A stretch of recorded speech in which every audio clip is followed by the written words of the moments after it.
Ready to rock and roll?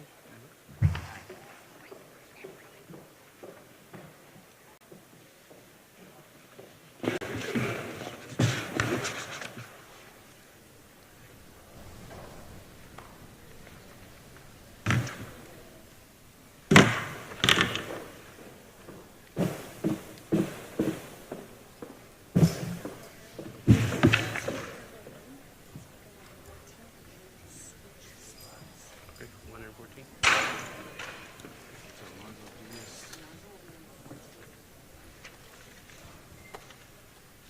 11, 12.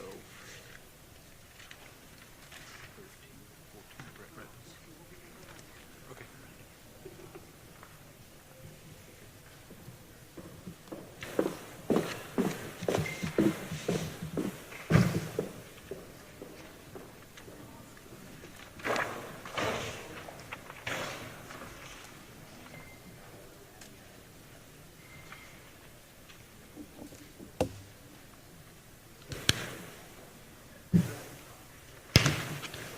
Accountability! How we want you to be accountable for the injustice that has done to our children.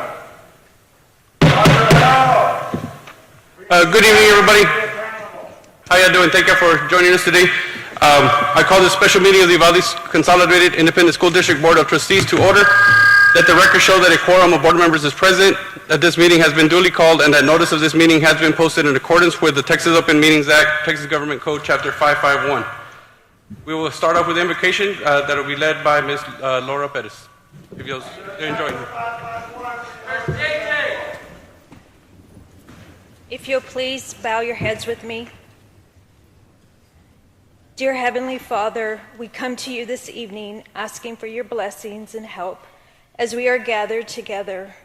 We pray for your guidance in the matters at hand and ask that you would clearly show us how to conduct our work. We ask that you place your loving and healing hands on our community. God did not promise days without pain, laughter, days without sorrow, nor sun, or without rain, but he did promise strength for the day, comfort for the tears, and light for the way. Romans 8:28. God promises to make something good out of the storms that bring devastation to your life. In Jesus' name we pray. Amen. We now lead a Pledge of Allegiance. Flag of the United States of America, and to the republic for which it stands, one nation, under God, indivisible, with liberty and justice for all. Honor the Texas flag. Pledge allegiance to thee, Texas, one state, under God, one indivisible. You may be seated. Starting out with item number 2, which is the open forum. Just wanted to let everybody know the purpose of this forum is to provide a time for the public to comment and or ask questions about the changes and updates for the 2022-2023 school year, to include questions regarding safety and security plans. The open forum will be conducted in an orderly fashion to allow the audience and board to hear and respond to each speaker. We really appreciate you being here. We're here to listen to you. We will dialogue with you. That's why we had this special meeting separate from our regular meeting, so that way it gives us the opportunity to answer as best as we can any questions you may have. Do we have all the answers? Maybe we may not have them all, but we're going to do our best to try to answer everything you have, any concerns you may have. Please be respectful of the people that are speaking. That's who we will address, that's who we will speak to, because we want to make sure we hear the question correctly, and that, of course, the audience that are out there hears what we have to say as well, right? The last thing we want is for people to be talking over each other, and then there's going to be frustrations from people that didn't hear what we said, or some piece of important information that got covered, okay? So we definitely ask for your respect for that, those that are speaking, and once again, we'll do our best to answer the questions that you may have tonight, okay? I'm going to turn over to Dr. Harrell. Thank you, Board President. First of all, thank you for being here, and we offer our condolences to all the families. The release of yesterday's report, I know, must be extremely heavy on each one of you. At the last meeting, we were too formal And that was not the right way to handle that evening. Tonight we have formatted an evening to where we can listen to you, hear your thoughts, and share with you. We have decided to hold this open forum in this format, and we should have done so earlier. That is the right thing to do for our community, and I apologize we did not do that earlier. In hindsight, this meeting should have happened earlier. I apologize that it did not. Trying to find the right time, the right balance out of respect, I did not do well. A young man shared with me last week and put it in great perspective when I met with him and his family, that there's not going to be a good time to meet. You just have to show up and meet. And he was right.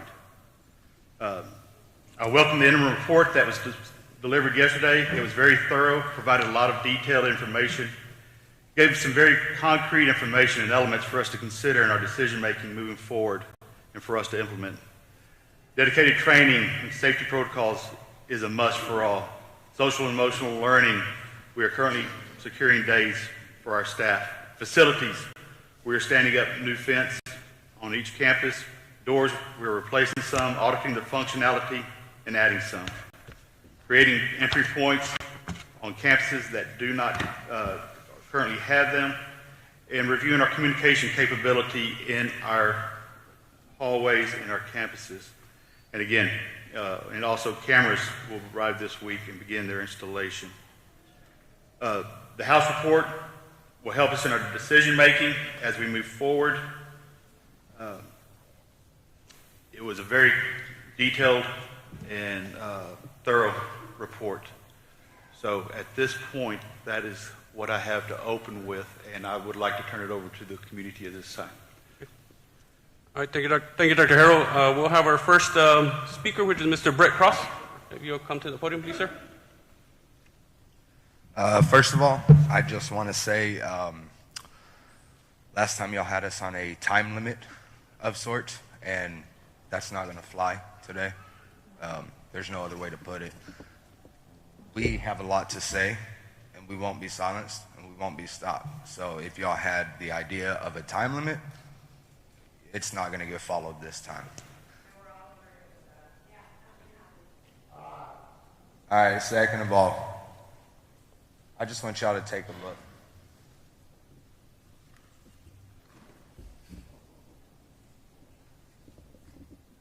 Those are our babies. Those are our teachers. And they're no longer here.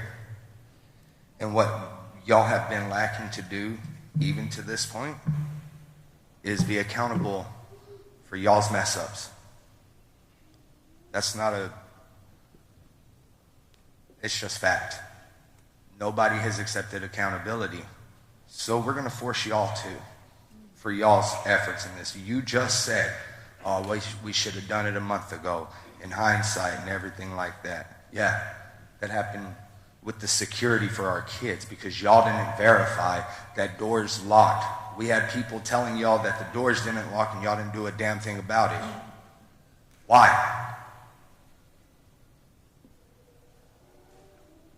Yes or no answer. Why? Why didn't you answer? That the expectation is those doors to be locked. Absolutely is. Y'all knew that they didn't. I was not aware that that lock was not working. Okay, so then you're the superintendent, you're top dog, correct? Yes, So you should know what's going on in your schools? correct. Why don't you? I did not know that it was working or not working at that time. All right, well, here's the thing is you're ahead of the school police, correct? Yes. Okay, so how did they know that the doors didn't lock? Sorry. How did they know that the doors didn't lock? Mr. Reyes knew when you reported it many times. That's what I understand. Yes, I'm saying Pete Arredondo knew. Yes. That's what I understand. Yes. Okay, so just for everybody, I'm going to play a little clip from the body cam footage. It's about 3, 4, or 5 seconds long of his words.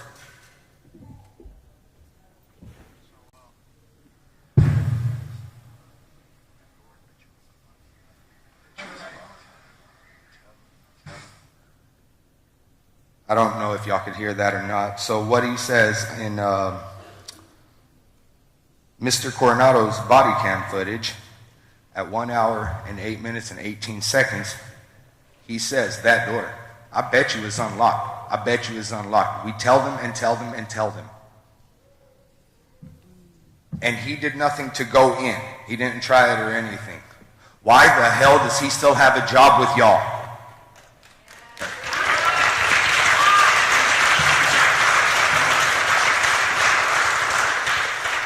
Chief Arredondo is on administrative leave at this point. Is he getting paid? We-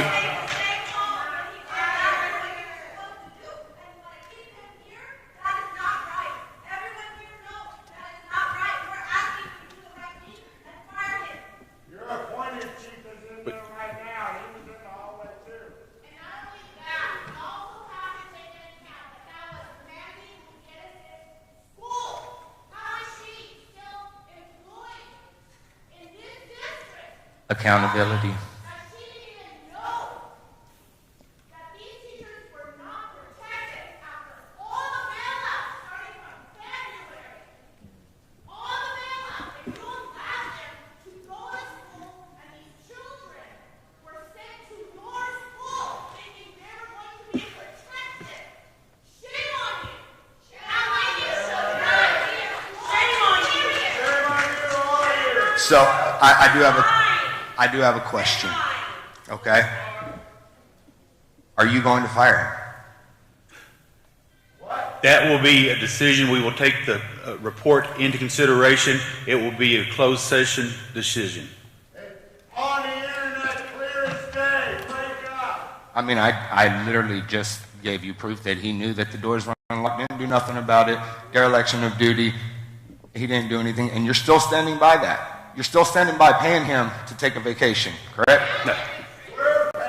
He is on administrative leave. We received this information yesterday. One of the things I did say when he went on administrative leave that we were going to wait for investigative information to come forward to help us in our decision-making process, and I will stick to that. All right, well, I'll tell you this. If he's not fired by noon tomorrow, then I want your resignation and every single one of you board members because y'all do not give a damn about our children or us. Stand with us or against us, because we ain't going nowhere. I know this is supposed to be done in an orderly fashion, and I know that I'm not up next, but somebody asked, do you check your doors at night and make sure that your doors are locked? I'm pretty sure you make sure you're secure at your home, don't you?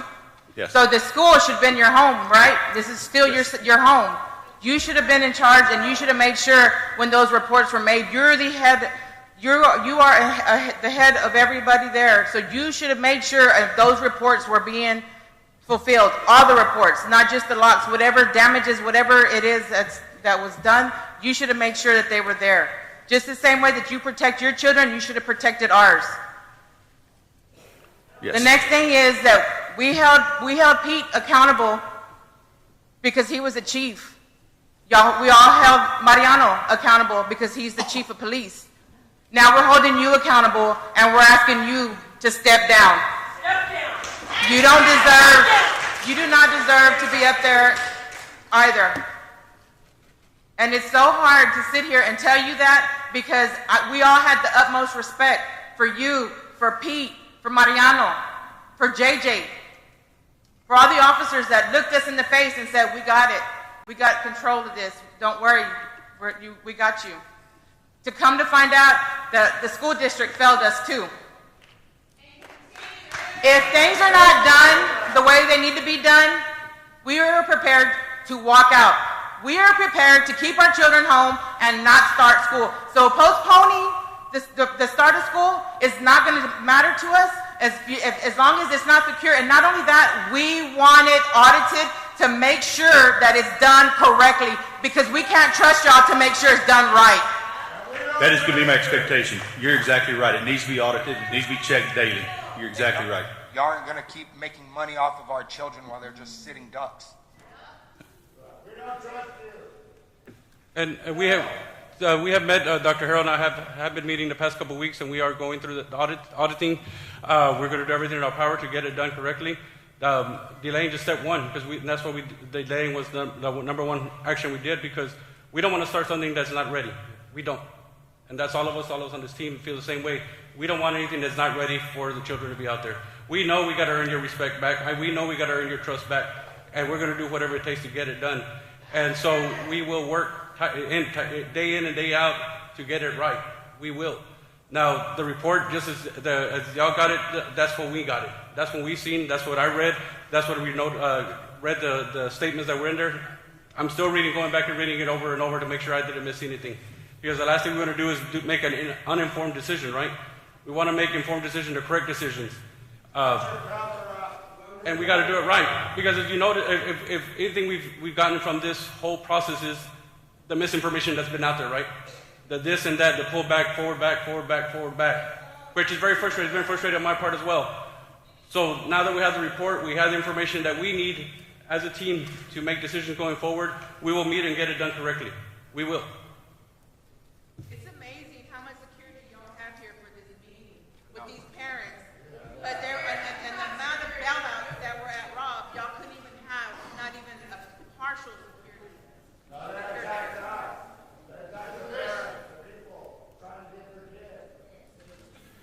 And we expect that to change. It will change. Yes.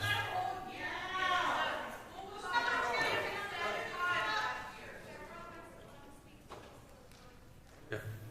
The next one is Miss. Why isn't JJ here? I'll. He was waving a gun at us. He waved a gun at us, but he didn't wave a gun at them. He was shaking shit. Why is that? Why did he have a gun on us? That we were not aware of, sir. I really. No, sir. Everybody, didn't he? Yeah. See that gun? So again, can you answer why he's not here right now? He is. Yes, and I'll answer that question. I will answer that question for you.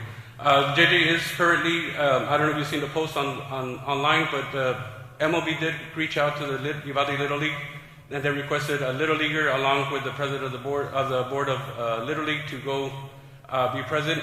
They asked for Representative Uvalde. That's where he's at.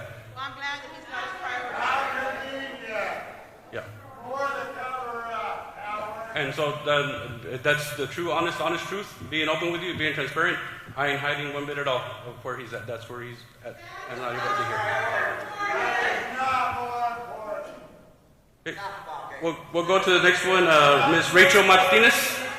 Do I have Ms. Rachel Martinez?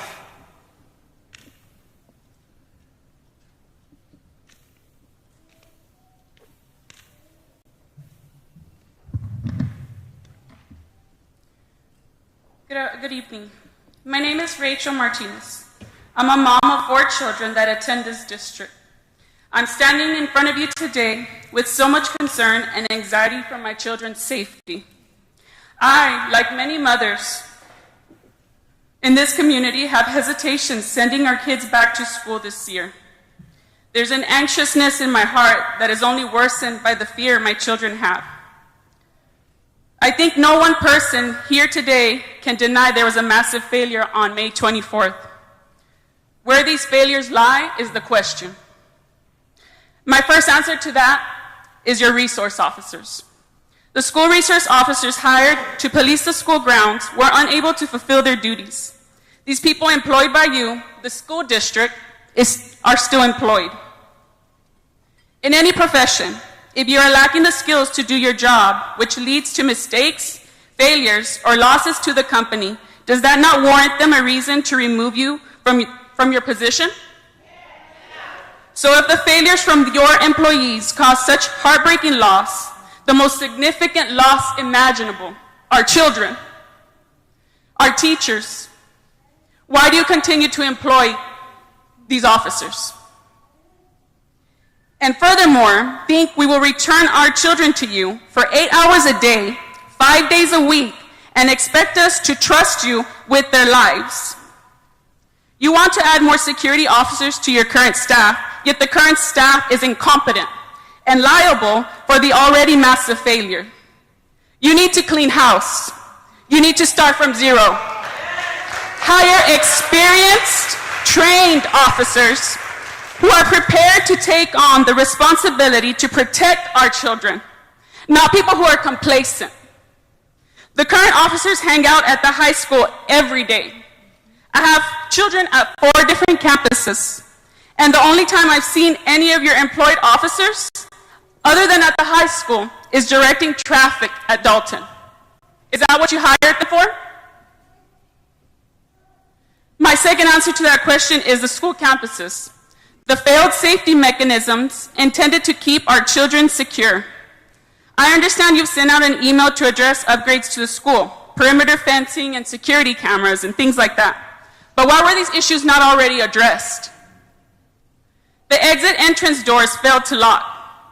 These doors failed to lock.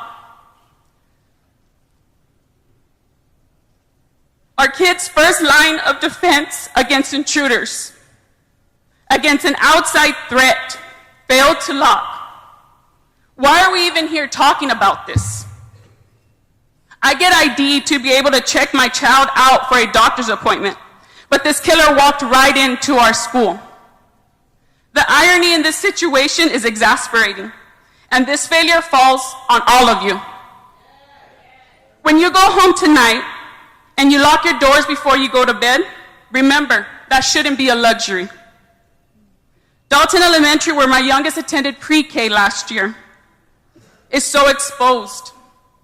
I can see my child's classroom from the street as I pass by. A bright yellow door labeled Room 3, visible and accessible to any threat. These are the things that haunt me. These are the things that keep me up at night. And I wonder, have you thought of these things? Have they crossed your mind? So I ask you, what are you going to do about your failures?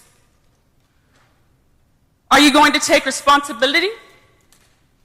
Are you going to make this right? What options are you making available to parents and children who are unwilling to return to campus?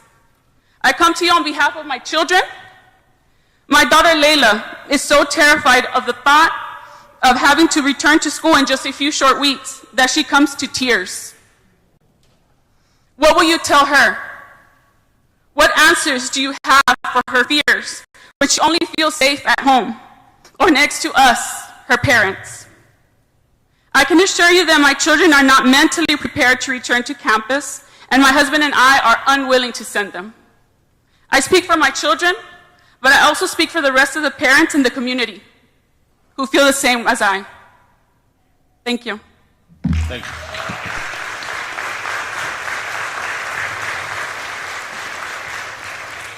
Appreciate your comments, Ms. Martinez. Appreciate it. And Ms. Martinez, yes, I agree with you. There is lots of failures, and we are working to correct those failures. I'll never be able to bring back what we lost. Absolutely will not. I pray each night for the families. But I do lie awake at night thinking about how we can be better, how we can improve, and how we can secure our campuses for your children and regain that trust.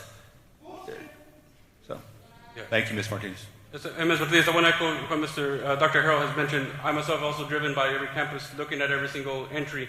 Same way as you say, I drove by Dalton this morning, drove by Flores. I drove by every day. Every time we get a chance, I drop off my kid at school.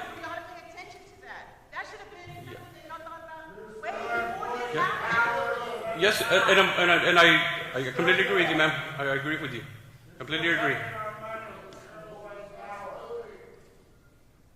All right, we will go to the next one, Mr. Ben Adams.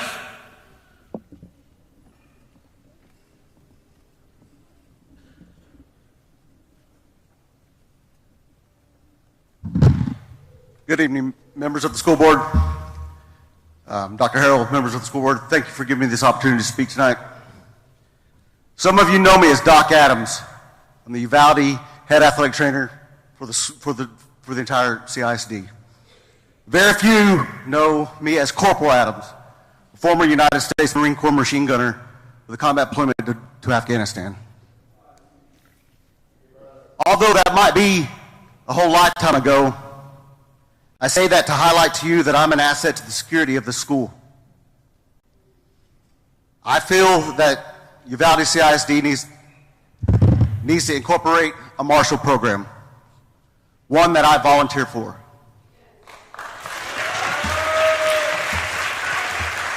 My profession as an athletic trainer, I deal with emergency actions all the time. Catastrophic events, life-altering events. I protect children. That's my job. Either from themselves, the elements, or an overzealous coach. I will gladly extend that duty to protect them some more. I have a license to carry, of which I train diligently. I have combat experience. I have combat triage experience. And I have a formal education in emergency medicine. I am oftentimes one of the first persons at this school, and oftentimes one of the last people to leave this school. That's just the nature of the beast. Given the location of my office, I can quickly be anywhere I need to be fast. There's a med kit, a go bag in my truck right now, ready for anything. And at this moment in time, it is evident that no one is coming for us, and we must protect our own. At the previous school district I worked for, each semester, once a semester, we had a staff development day dedicated to active shooter lockdown drills. There were no children there. It was all teachers trained for what specific task that each teacher had concerning their area of operation, their classroom. Who clears this bathroom? Who clears that bathroom? Who clears this stairwell? Who clears that hallway? I feel going forward we need to do that just the same. It's a full day. That brings me to my final point, the Raptor alert system. When I was introduced to that system, just at the high school, it was a small, maybe 10, 15 minute talk about what it is, what we need to do. Download the app, and it allows you the opportunity to lock down a school. And that was it. We weren't, a formal presentation on it wasn't given. Not to be rude or anything, but there are people that are technologically not as up to date as downloading a new app and running a new app. I feel that should have been done a little better. When real teachers, I may be a teacher, but I'm not like a real teacher. There's English teachers that teach the whole 45, 55 minutes nonstop. They don't have their phone with them. They're not staring at their computer waiting for that email. That delay between someone hitting that button and the intercom, 1 to 2 minutes, can change a lot of things. I don't know if there's an automatic system in place. When someone hits that lockdown button, if it dings off in the office and an administrator gets on it and announces a lockdown, I don't know. Which goes back to the fact that it was introduced to us in a short 10-minute morning presentation before school started. Once again, thank you for giving me this opportunity to speak. And as Benjamin Franklin said, if you fail to plan, you're planning to fail. Thank you. Thank you, Captain.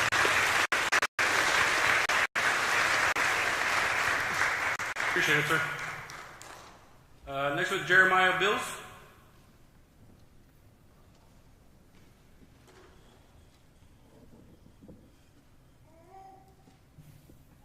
Some of you know me, some of you don't. I've been running private security down at the border because DHS has failed us. You have failed our kids. This entire year, I've gone up to the central office and I've asked why. Are there drugs in our schools? Why are the kids fighting in the bathrooms? I've gotten no answers. They're posting inappropriate things on social media. I've gotten no answers. This is the first time everybody's come together. It took this. That's not right. You've all failed us. And if something doesn't change soon, I will pull all 3 of my kids out of your school.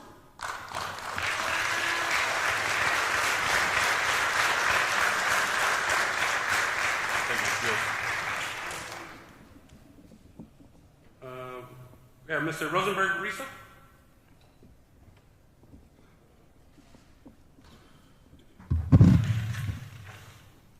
Good evening. Good evening. Good evening, sir. My name is Rosenberg Risa. Some of you may know me.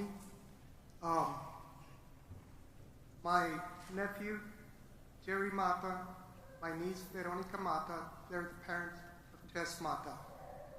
They couldn't be here, but they gave me a call this morning to ask Dr. Harrell this question.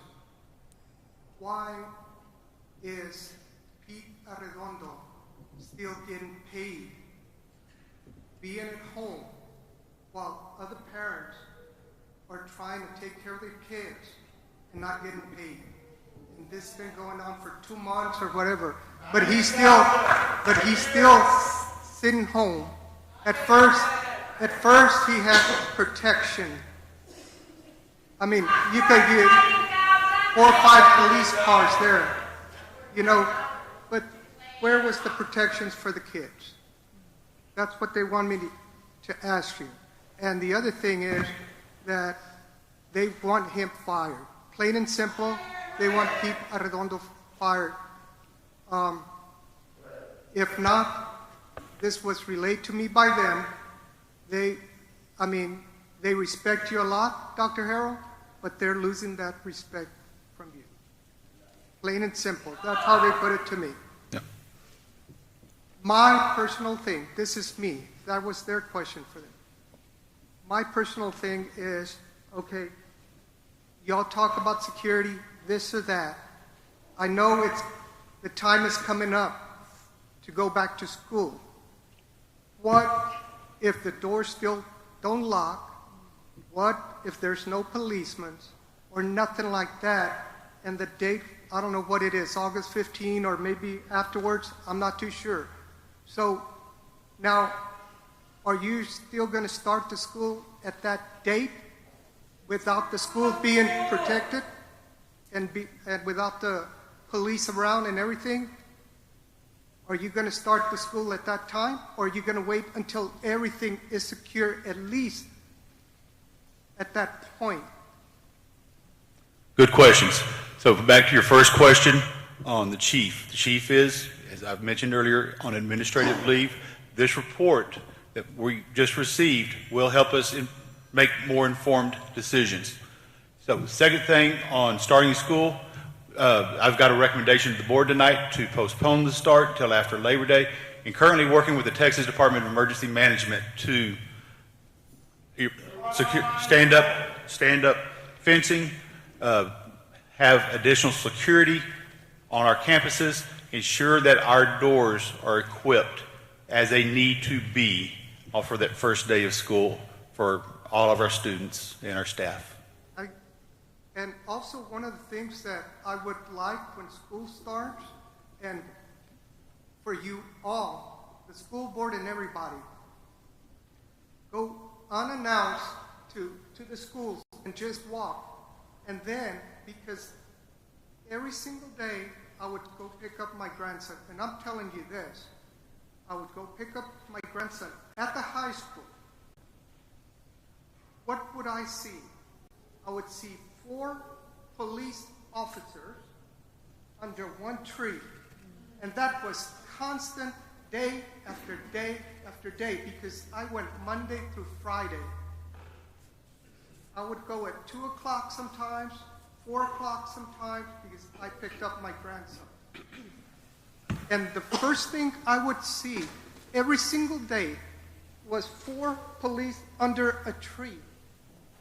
And that's the tree by the courtyard. They're at the high school. And I kept wondering myself, what are they doing there? What are they doing? Why isn't one running, walking the halls, one over here on this side, one on that side. But if one of you would have had gone there, you would have seen the same thing. And I hope this time, this school year, you all go there, and if you see 2 or 3 just gossiping under the tree, fire all 3 of them. That's what needs to happen, because you need to take responsibility, because it starts at the top. Yes, sir. It starts at the top. And I'm upset about it. The reason is because I saw this day after day after day there. And one of them was Pete Arredondo. Also right there, every single time, they were just talking. And that's what it is. Like I said, you all need to walk it. I don't know, get out of the office, go out there, sweat a little bit, and go over there and look at that. That's what needs to happen. And that's what I'm asking the school board and yourself. That's me asking y'all. Thank you. Thank you, Mr. Risa. Yes, sir. Thank you, Mr. Risa. Next up, we have Mr. Russell Becker.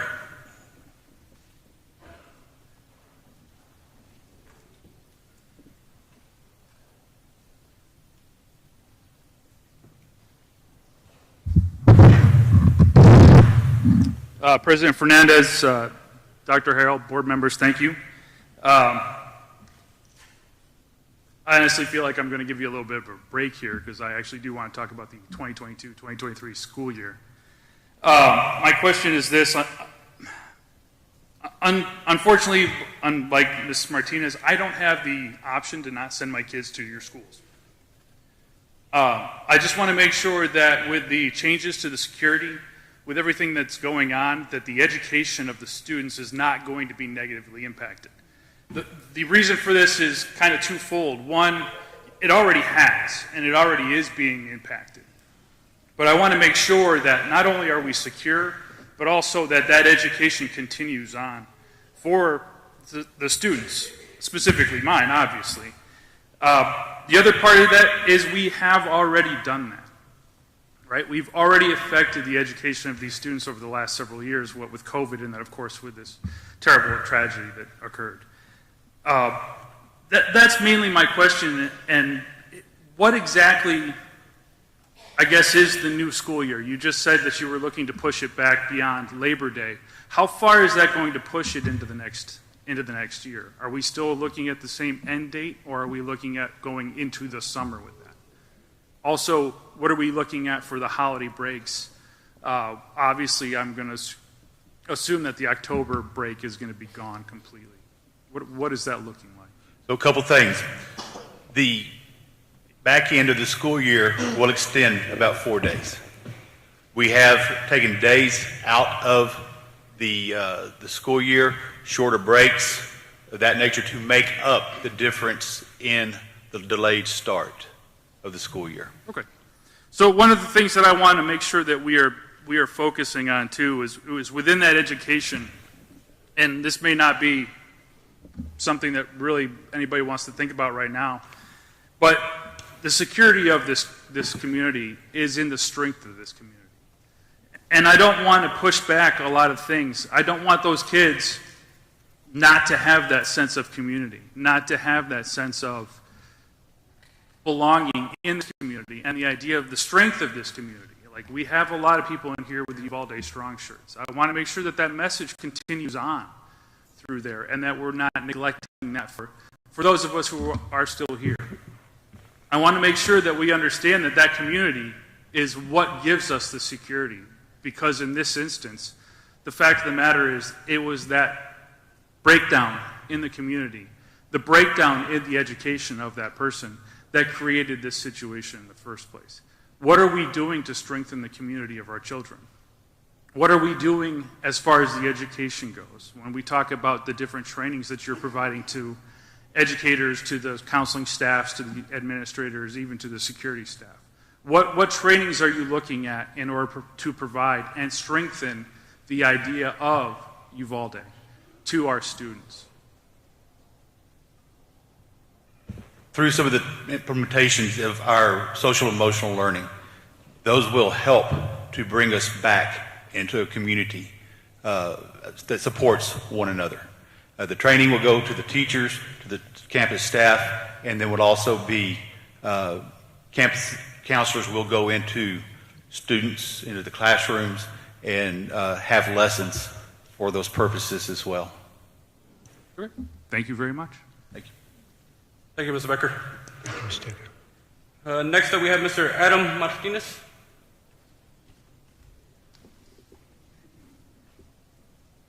Hello. So this message is to the school board, not to Dr. Harrell.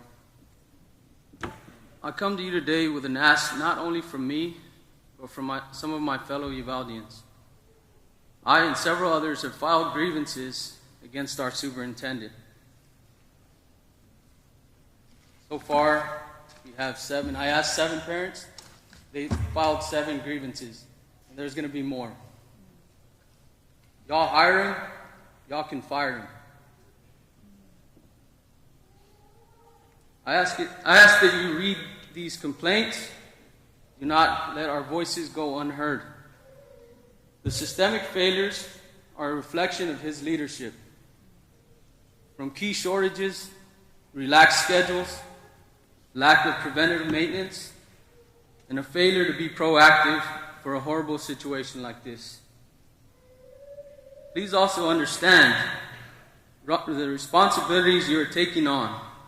We are asking officers who are on a daily basis directing traffic, performing walkthroughs, addressing fights, to go up against AR-15s. The video speaks for itself. They are not prepared. The school resource officer program started way before the mass shooting, like Sandy Hook, Parkland, Columbine, and many more. The standards have changed, and you are in over your heads. You need help, and it's time to swallow your pride and admit it. Y'all don't know the first thing to ask when hiring an officer capable of stopping an active shooter. Let the school officers continue to be hall monitors, but please don't put them in charge of our babies. Throughout the past several years, towns like Canepa, Sabinal, Utopia, Classical Academy, they have seen an increase in enrollments to the point where they have waiting lists. It's time to clean house, and that starts at the top. I ask that you step out of your comfort zone.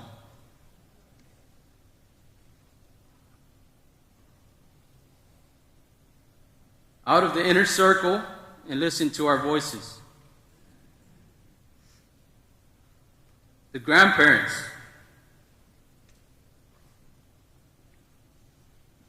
moms and dads, brothers and sisters, legal guardians and citizens. The true Uvalde strong.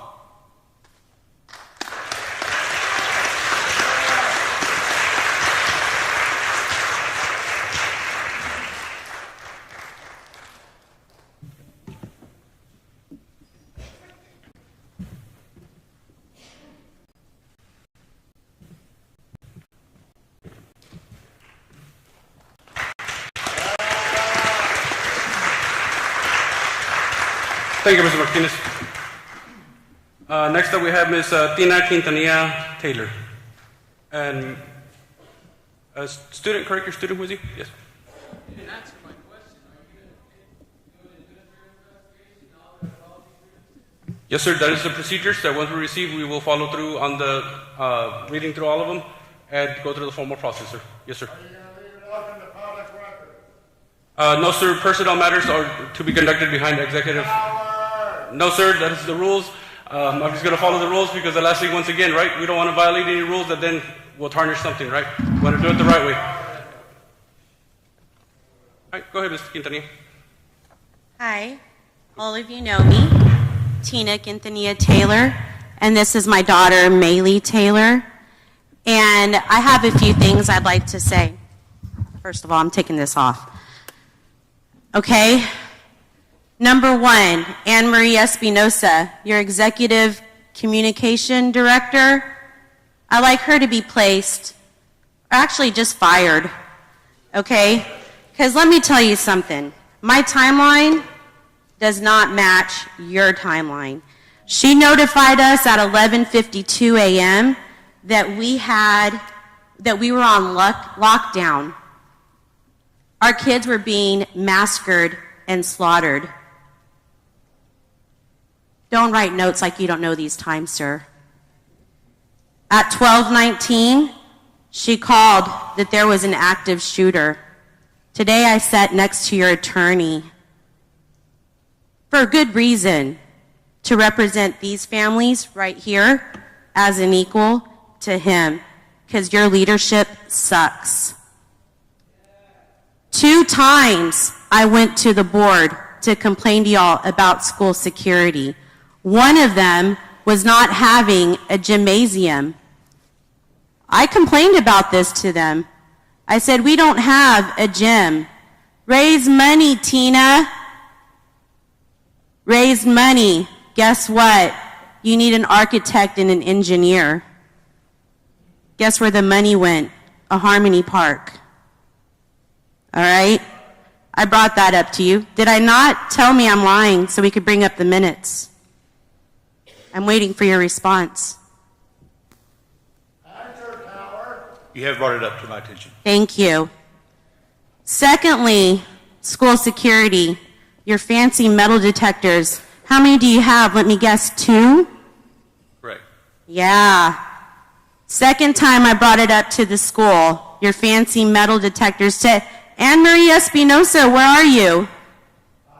Where are you? Where is she? I brought it up to her. Stand up for your photo op.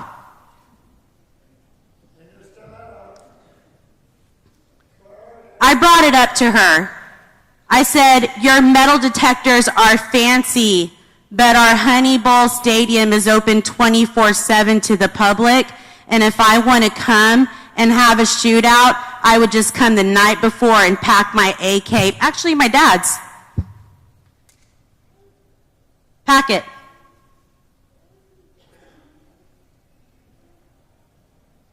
Very, very awesome to have metal detectors for show. Is that what they're for? Because you're not doing anything preventative. My daughter has something to say. This was the last dress that all my friends saw me on. Most of those kids were my friends. And that's not good. And I don't want to go to your guys' school if they don't have protection. And she's encouraging for her friends not to go to school too. Advocacy starts at this age. Leadership is standing up here and showing our children that that is not leadership. That is poor leadership. Robb Fowler, I'm for you next. Mr.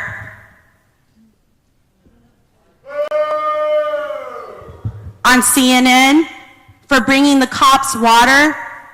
Wonderful, great job. Glad you could do that. I am disgusted with your leadership. I can't even call you doctor. I'm going to be a doctor next May, and I don't see you as my peer. I don't. Cal, come on. You're a vet. What would you done? Answer. I don't have an answer for you. You don't have an answer. Don't have an answer? You don't have an answer for these families? Excuse me. Can I excuse me just a minute? Sir, I am not a coward. I am a combat veteran of Vietnam. I served 26 years in the Navy, and I served in Desert Storm. Thank you. So answer the question. What would you have done? I do not know. You know, last meeting, you separated us. You had your administration over there, and you had all the parents over here. Today, you said, sit wherever you'd like. Good old boy system, right? Nah, not anymore. No more good old boy system here. Times changed. And you know what? Your schools, they suck. They're not secure. And we're not sending our kids back. And I don't care if you have to call every architect or engineer, get them here and build us a new school, 911 status. And stop giving us time limits. 77 minutes our children massacred. My timeline doesn't match yours, doesn't match those DPS troopers back there either. Hi. Hi. Wave. Were you there? Were you one of the responders at the school? Just interested. Everything you say from now on, English and Spanish. Comprende? Understand? Sí. Wonderful. I appreciate your sarcasm. Looks like you went to school. No, quiero que comprendan que sí, lo puedo hacer en español si gustan. Thank you.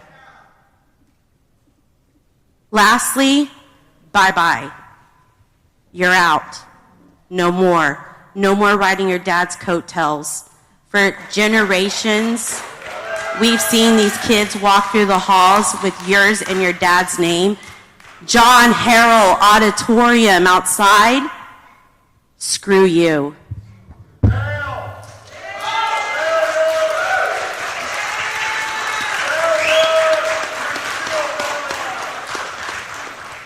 Thank you so much. We're going to go to Mr. Pastor Daniel Myers, I believe. Daniel Myers.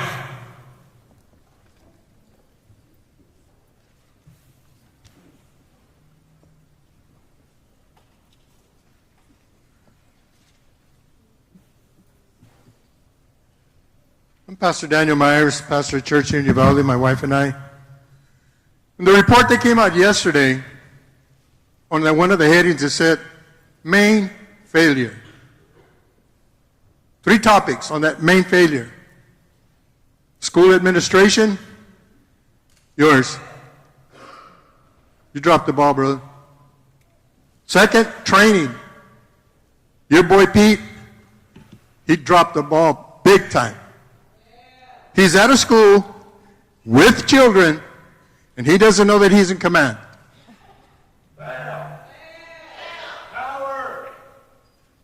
Third one, commander. There was no commander. How in the world did this man get this title? Who did he pay? Who did he bribe? Because he is no commander, because he didn't even know that he was in charge in a school that he's there to protect. How could this man get this title? Dr. Harrell, everything points towards you and your administration.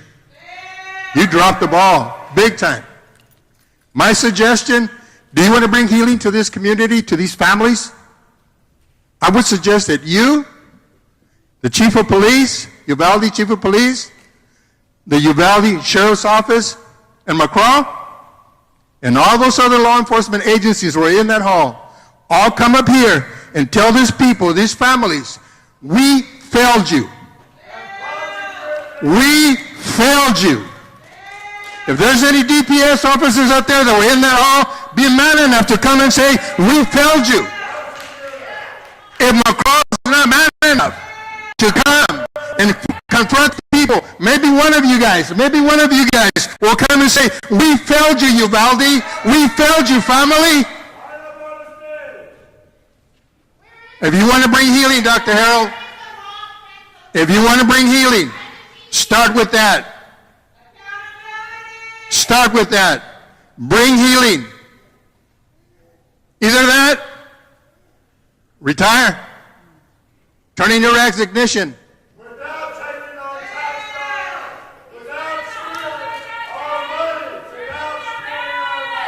Those 3 topics: main failure, administration, training, commander.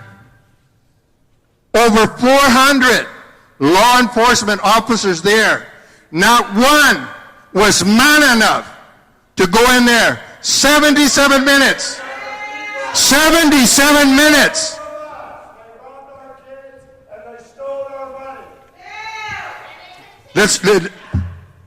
Thank you.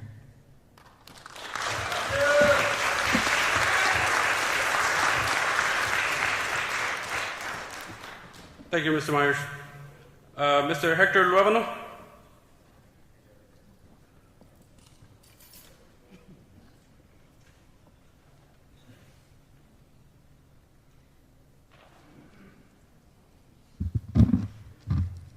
Thank you, sir. Dr. Harrell, Mr. President, members of the board, I come before you as a citizen and as a member of this community. Condolences to the families who suffered this great loss.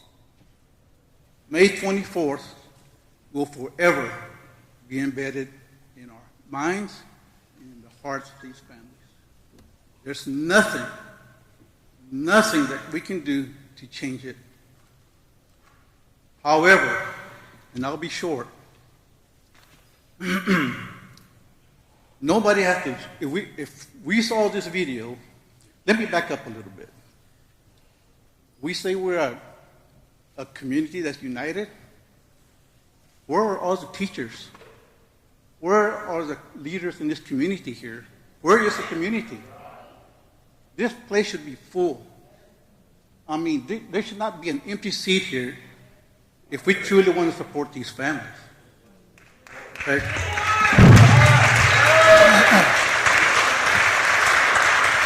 Nobody has to tell us what happened on May the 24th. We all saw the videos. And it's a shame, it's embarrassing to see the inaction of our officers on that day. What a rude awakening at the expense of these children to understand how unprepared our agencies were. And I'm not only talking about the UCISD, Uvalde Police Department, and yes, I am on the city council, and I will hold them accountable. Okay? There were multiple agencies there. I don't have to tell you this. Everybody saw the video. There needs to be a serious cultural change within our local law enforcement. There has to be a change. We cannot continue from this day forward, actually from May 24th, from that day forward. Change has to happen. These families deserve it. Their children deserve it. Our students deserve it. We cannot stand here and not accept change.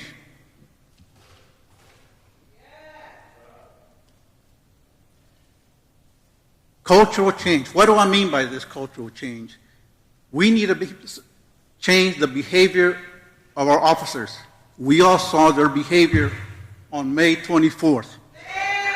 Okay? We need to change their practices. They need to change their practices. The processes, whatever process y'all have in place, and I'm speaking for the police department, your police department, the processes need to change. Whatever you have now, they're not working.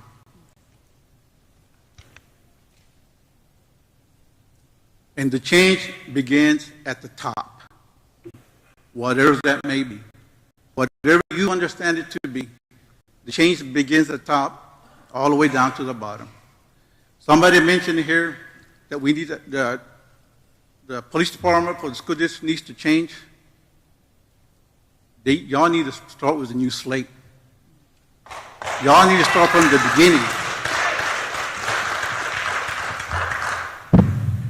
Y'all need a chief of police, and this is, I'm suggesting to y'all is y'all need to start with a new chief of police and not anybody internally. Okay? That chief of police will need to require for everybody to reapply for a position if they want to work for this department. And they need to be officers who are prepared, who are willing to serve, and most of all, willing to protect our children in our district.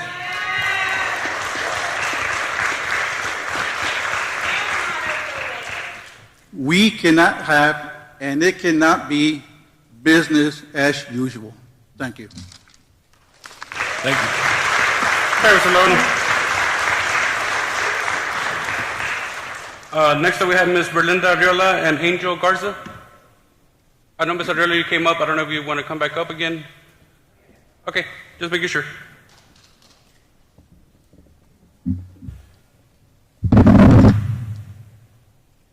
So the first time that we came up here, you guys treated us like we were nobodies. The council did the same thing. We addressed them, I addressed you. Mr. Luavenos, thank you so much for changing your attitude and speaking up for us. You guys don't realize how y'all made us feel when we were up here trying to talk to you guys, and y'all gave us this cold look. One member reached out to my family afterwards and apologized. Cried to us and apologized. Nobody wants to admit failure. I understand that. But having sincere condolences and reaching out 2 months ago would have been more appropriate than what y'all are doing now. The changes that y'all are trying to make, we understand. But y'all's condolences and apologies don't mean shit to us anymore, excuse my language. Because y'all had the opportunity to treat us a little bit better and y'all didn't. Y'all didn't realize or feel our pain. The only reason why we feel like you're coming out now is because you saw the videos. It's out there, and now we all know the truth. So you all have to understand how we feel coming to y'all and for y'all trying to backpedal is what we feel like y'all are trying to do. Why is it that over a month ago, probably 2 weeks, not even, maybe a week after this happened, a lot of companies reached out to the school district offering to put up fences for free everywhere. Reached out to try to give y'all new doors for free, immediately coming to do all this stuff. They got no response. Trying to help out in any way they can, new doors, new locks, whatever y'all needed. Had companies coming out. Why did y'all not respond to them at that time? We did get emails, and we are working with many different companies that we did not report back to each and every company that we did receive from. Didn't you think that that was very important, knowing that we only have like a 2.5 month school break and that we were going to have to return? Didn't you think that that would have been something that we needed to work on immediately? Here we are, 2 months in, less than a month to go back to school, and y'all haven't even started a process. Don't you think that would have been more important at that time?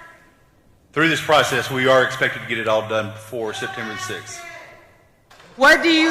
You talked about your changes. What do you plan on changing as far as drills? How do you plan on changing that? Yeah, staff development, professional development, and training, absolutely. It's got to be more intentional. Mr. Adams made the comment earlier. Absolutely, it has to get better. Okay. You're doing security. You're doing all the secure changes, doors, locks, to comfort all the parents, grandparents, all the families to send their kids back to school. What do you plan on doing to secure our children, to comfort our children that are scared to go back to school? Because we can't just as a comfort to us knowing that the schools are secure, how can we force our kids to go to school if they do not want to because they are scared? What is your plan for that? First of all, we do have a director of recovery, and she has been working on social emotional aspects and getting students, staff, the training they need, the trauma-enforced training that they will need as we do return. Are y'all opening up to send kids virtual? We have discussed it. So is that a yes or a no? Is that going to be an option, yes or no? We are looking into it, and there are some structures that have to be in place, but yes, we are looking at it. That's one of the things we're considering. My final question is, I need for you to clarify something for me, because there's a rumor, which came directly to us, that one of the I'm just going to call it what it is, the shoe department reached out and offered for the children, the siblings of the deceased and the injured, to send out, to give them new shoes, new socks, and some supplies. The lady reached out to you, the manager reached out to you, and you told her that it was not possible, that you were going to choose the 60 people or however many that it was going to go to, but that you prefer that it go to the high school because all the families are getting money and we can buy our own shoes. That's absolutely false. Okay. So if I get her in here and or in a meeting, and you will confront her because she's the one that said that she spoke to you personally. No, absolutely I will. Okay. That's all I have to say. Thank you. Ms. Carr. We have Ms. Yes. Yes, ma'am. No, that's what was my next thing. Just looking at the list, and I was going to say thank you very much, Ms. Arriola. Appreciate it, and Mr. Garza as well. Next up, we have Ms. Jasmine Cáceres.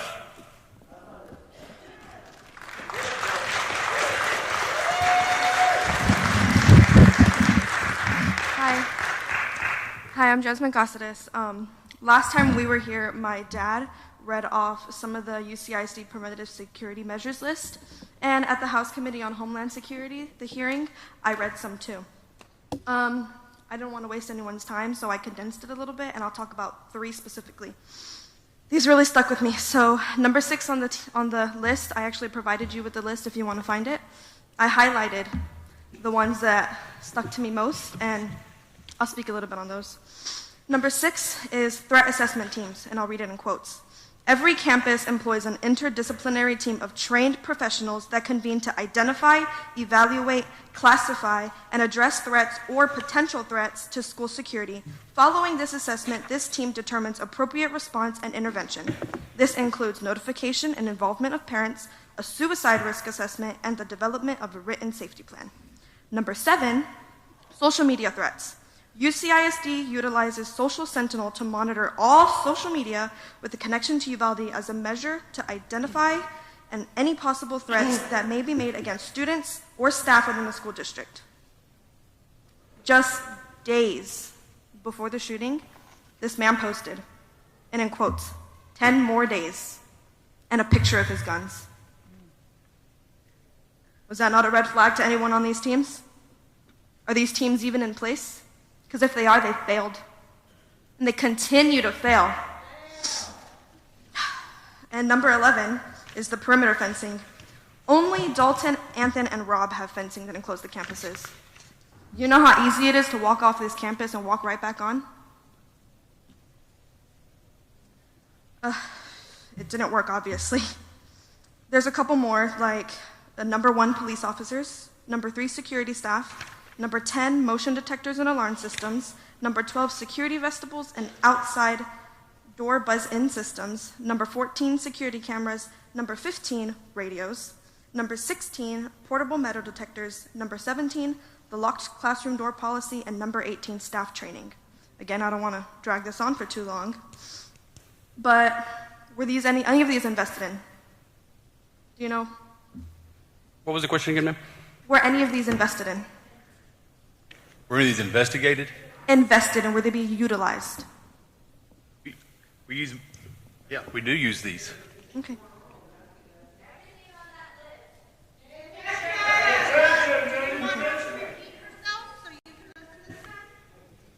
Well, I highlighted the number on every single one if y'all want to go through those one day. Yes, ma'am. But how am I'm going to be a senior. How am I supposed to come back to this school? What are you guys going to do to make sure I don't have to watch my friends die? What are you going to do to make sure I don't have to wait 77 minutes bleeding out on my classroom floor just like my little sister did? I know there's nothing you can do to bring my sister back, but maybe, just maybe if you do something to change this, you can prevent the next family from losing their child. Thank you. Thank you. Thank you, Ms. Cáceres.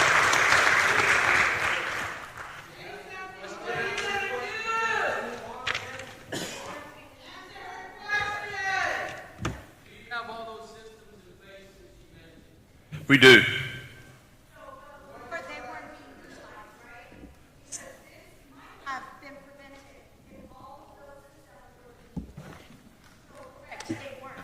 The expectation is that they all be utilized. Yes, ma'am.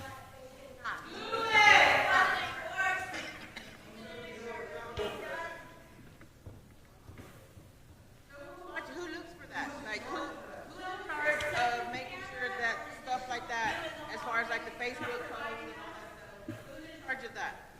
Social Sentinel is a program that we contract with, and they do inform us when they find threats or alerts that rise to the level for us to investigate. Part of the evaluation process.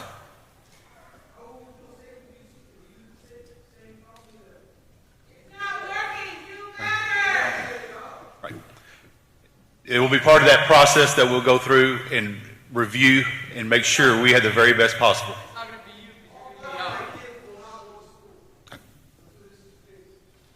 Thank you. We'll work to get them corrected. We definitely will. No, ma'am.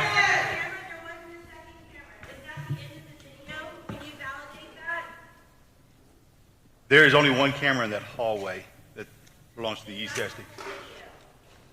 I do not know what was captured by either the Texas Rangers or DPS. They came in and took the footage. Only thing I've seen is what you've seen. Correct.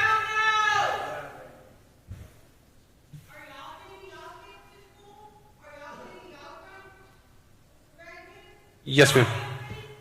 Yes, ma'am. My son will go to school here. Yes, ma'am. That's why I'm working hard to as well for y'all, not only for y'all's kids, for my kid as well, because I'm committed to it, and I got to show my commitment to y'all, right? Because what kind of a person would I be to send my kid somewhere else, right? But if it were your child, would you feel any differently? Yes, ma'am.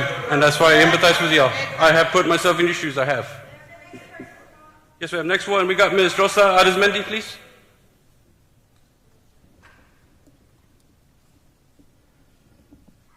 Good evening. My name is Rosa Arizmendi.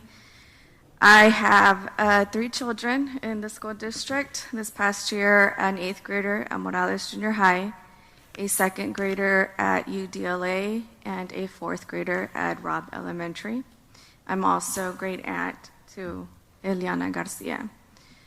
I want to take this time to actually get answers rather than just make statements, because this is what this forum is for, and I don't want to answer that is not acceptable, because if you were to ask me what would I have done, I don't have military training. I'm not a veteran. I'm not anything that you mentioned.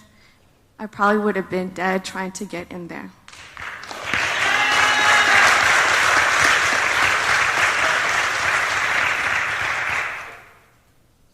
I want to ask, because everyone wants accountability. Mr. P. Arredondo is pending investigation, whatnot. What is it exactly that will have to be brought up for you guys to decide that he should no longer be employed? Because in employment, if you are not up to your job description, you should not be employed.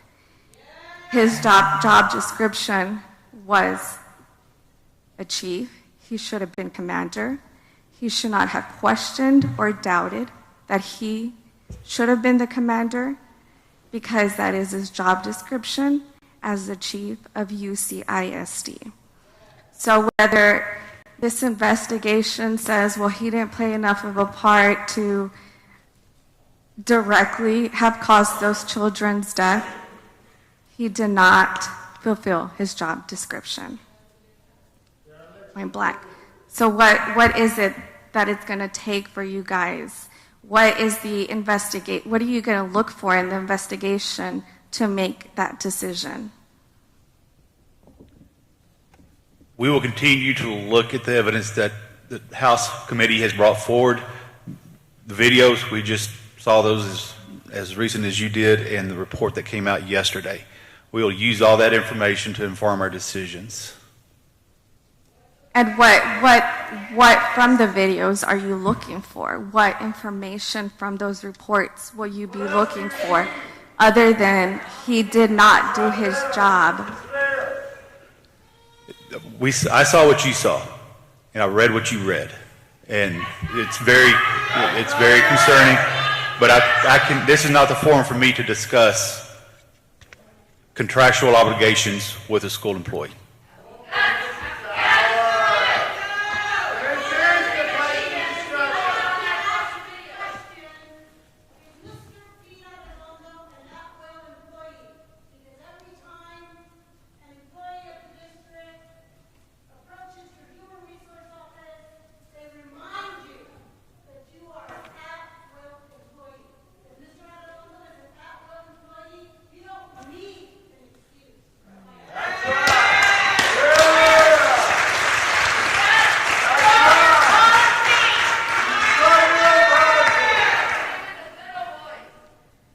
Mrs. Mandy Gutierrez has not been brought up to question. So earlier, someone asked, why did you not know those doors were locked or did not work, etc., etc. You did not know. Whose responsibility is it to oversee that campus? It is campus principal. Yes, ma'am. Campus principal. So why is she not being questioned, being put under administrative leave for not having fulfilled her duty?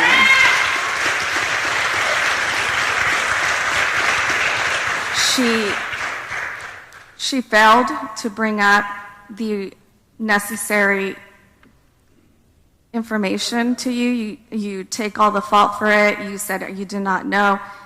You have others under you that are supposed to be doing those things.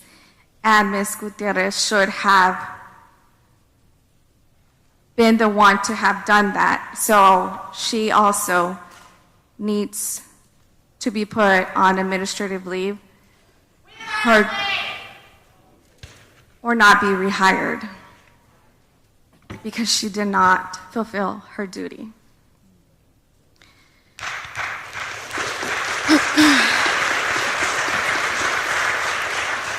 As I mentioned earlier, I have several children in different campuses. On May 24th, 2 of them were in classrooms with a substitute teacher who did not have a key to lock her classroom. My 8th grader and his whole class was escorted outside of their classroom with their hands above their heads by law enforcement carrying an AR-15 to the front of the school.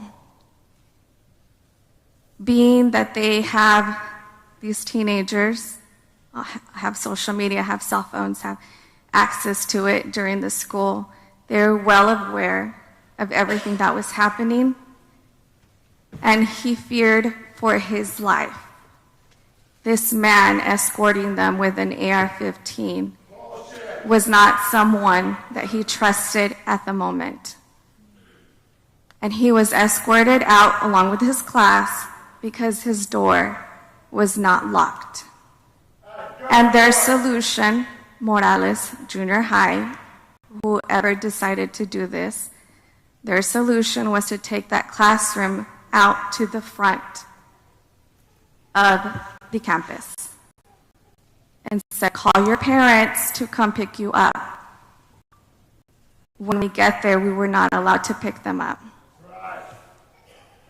Herding these children out like cattle, had there actually been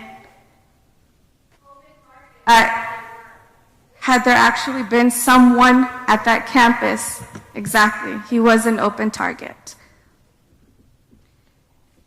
Will substitutes have keys this following next year? Yes, they'll have access to lock their doors. Yes, ma'am. Thank you. I will ensure that.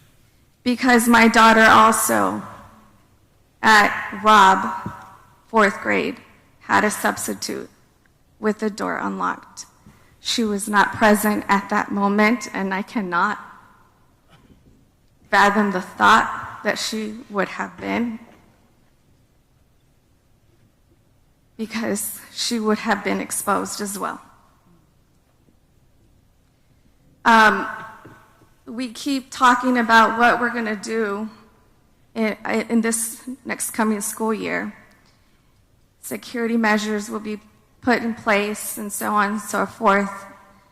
I want elaboration on that. What will the fencing look like? The fencing will be, that we're purchasing is 8 foot tall, non-climbable, that will encompass the campuses.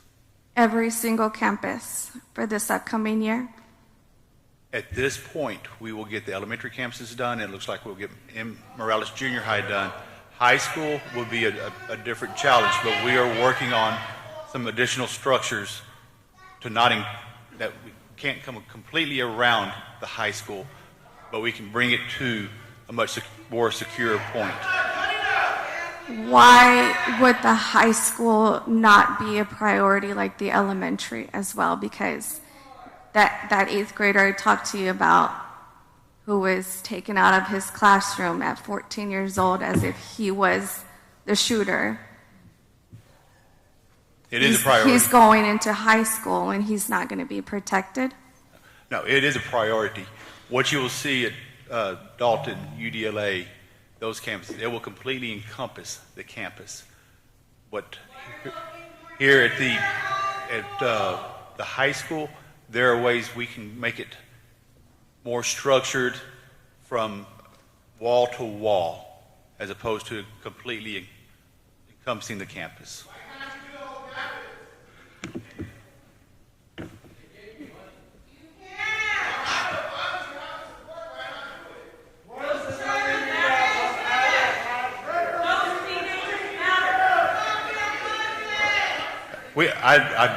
I fully intend to keep our teenagers safe. Yes, ma'am. What other security plans do you have in place? Either going to have training, whatnot. I suggest that we go to closed campuses. We took a lot of precaution during COVID. We weren't allowed to step inside. We had to call the office from our car and not get off because of COVID. Why would we not take the same precautions against gunmen? We can definitely consider that, yes, ma'am. I would also ask that in the coming days we get a detailed, we need transparency as far as what it is that you guys are working on. What are the plans? What will be the security measures that I can then tell my children to give them a sense of security to return back to school?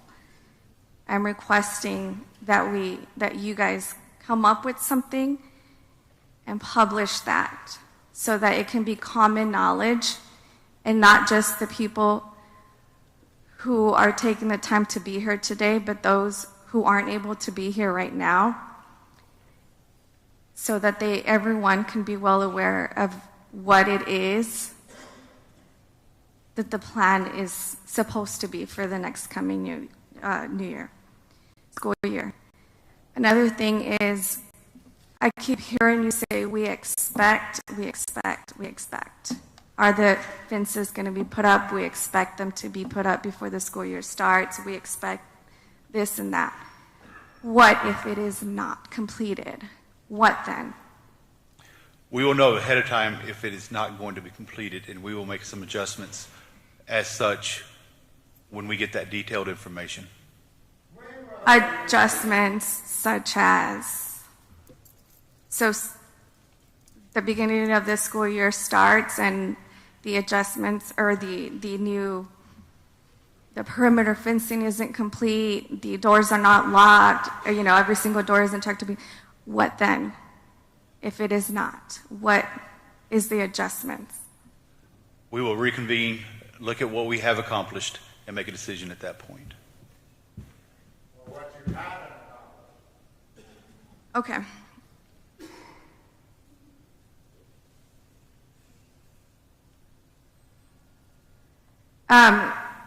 Why are we having the children's summer activities? The jump start for the Dalton. My son is currently going to band camp this week. We don't have any sort of different extra measures or security right now. Why are we resuming those activities as normal? I will look into that. I thought we did have. So my additional son security. went to school at 8 a.m. for a band. I picked him up at 12 for lunch, as they have a 1-hour lunch. There's absolutely no one out there for no school employees, no security, nothing. My son was sitting out here in front of the gym for 10 minutes, waiting for me to get here, just sitting out there, absolutely no one around or anything. The children at Dalton as well, there's no difference right now being made as far as their security. Is that something that y'all can do something about immediately? Absolutely. Because these things are being done as we speak this week immediately. Absolutely. Thank you. Do you realize that what you just said is proof to us that you are not really taking that seriously? Because the fact that she's telling you that the security man is not out there and you're sitting there saying, I will look into it, there shouldn't be a I'll look Right. into it. You should know this. Again, you need to understand that Uvalde is the laughing stock of the United States as far as our security, as far as our law enforcement, as far as our school district. You have to understand that there's a lot of cycles that are still coming here to the grandmother's house, praising the POS for what he did. You have to understand that we are scared to send any of our children back to school, afraid that this will happen a second time because there's no accountability here. Everybody knows everybody here failed. Everybody knows it now. So we're looking to see a second time around. That's what we're afraid of. And we can't sit here and say, we're expecting. We need it, we're getting it done. Do your job now!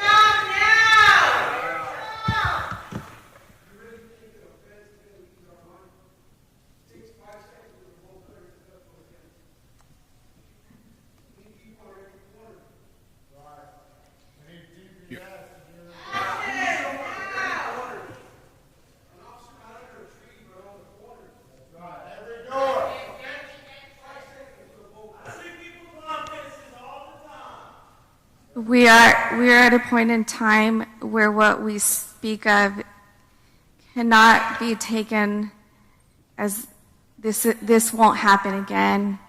Something like this can't happen because no one anywhere expects this to happen.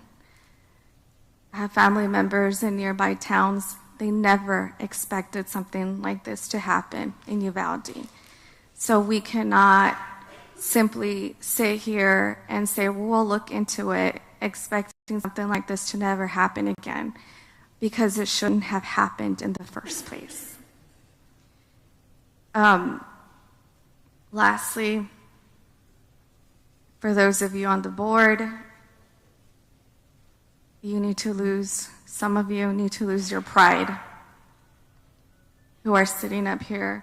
You need to take the punch of what these people have to say.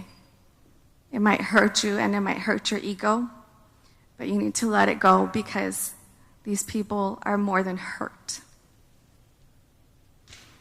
Thank you. Thank you so much, Ms. Wendy. Next up, we have Mr. Alonso Diaz.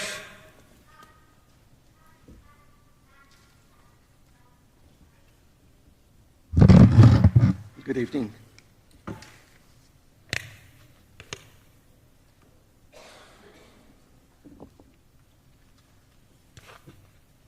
My question is on security. And the reason I'm asking this question is not only for the community, but I have grandchildren in school. I have a daughter that's a teacher, and my wife is also working for UCISD. So it affects the community as much as me. So I read that you guys are going to have cameras, fences, doors, and locks. But are you keeping the same school police personnel? That's my question. Are you keeping? We are looking to add additional personnel. No. Yeah. Are you keeping the same ones? Yeah. We are working also with the Texas Department of Emergency Management to have additional outside agencies come for the start of school and through the school year. That's not the question. Listen, he wants to know if the same 5 officers are still employed with the school district. We want to know. Are you? The same 5 officers that were in the hallway, are they still there? We'll use the report that we received to evaluate and make informed decisions. Okay. I also read that you will be hiring new ones. Are you guys going to have like a process like to screen them and to, there's got to be a way to screen those people so that they will actually run into the line of fire and not run away like I saw in the video.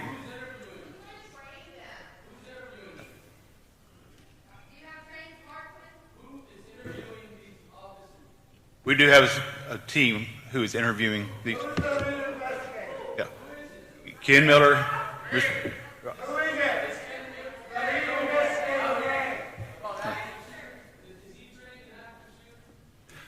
He is. What's his name?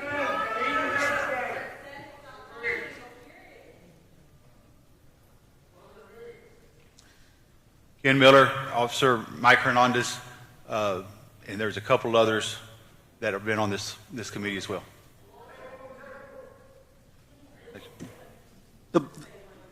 The main thing that I want to know is if you guys are going to have the same people, there has to be an accountability of their actions.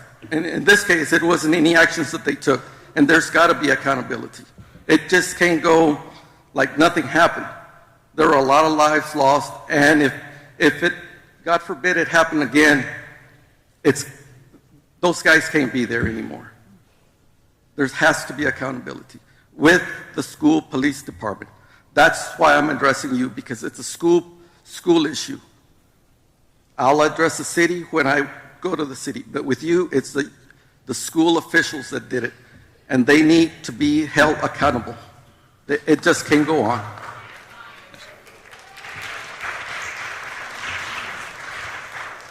And whoever you do hire, they have to know that they're here to protect the children and the school personnel.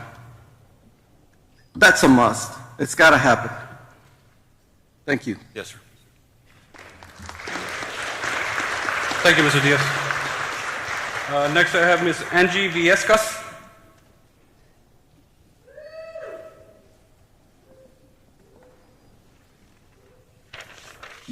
Thank you guys for allowing me to speak today. I was the first class to graduate from this high school, and I'm the founder of a national organization called Fierce Madres.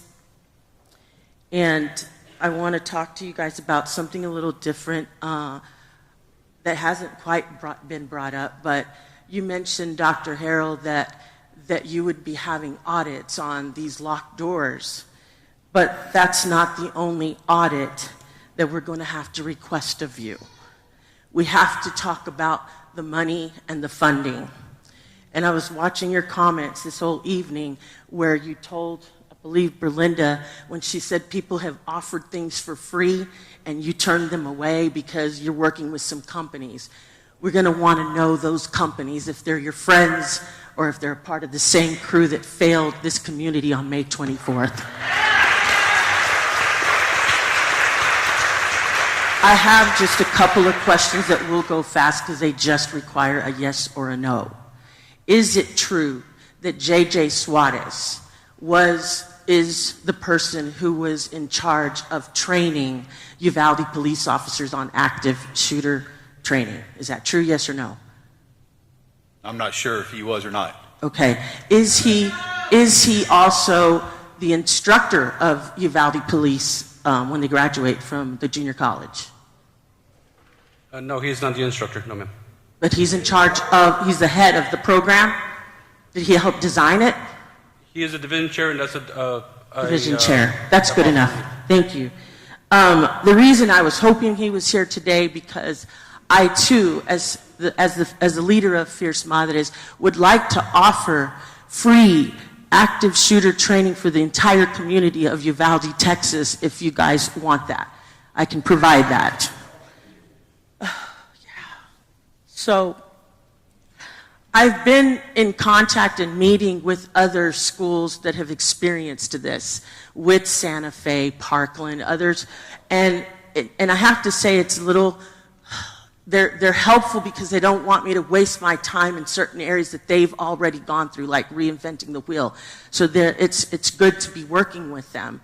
But one of the things that I believe that who brought up substitute teachers, that's something that was passed in SB 11, the Senate bill, and still schools were not doing that. So they were not making sure that substitute teachers got a key to lock the door and protect their class. So I heard you say that you will make sure that that is going to happen, because across the nation, school boards are not adhering to these legislative changes. They're not, but I need Uvalde to be where we turn the page, and that from here forward, every school in America will follow what Uvalde is about to put in place.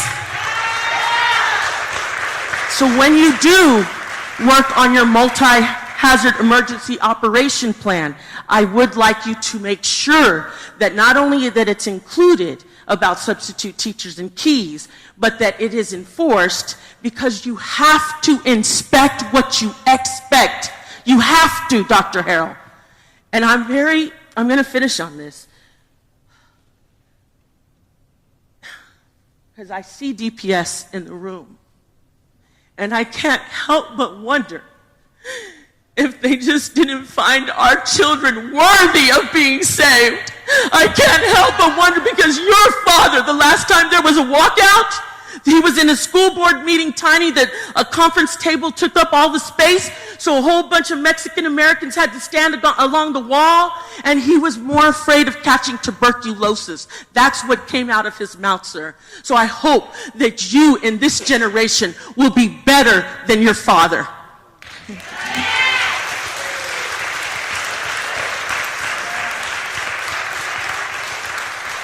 Thank you, ma'am. Mr. Tom Garcia.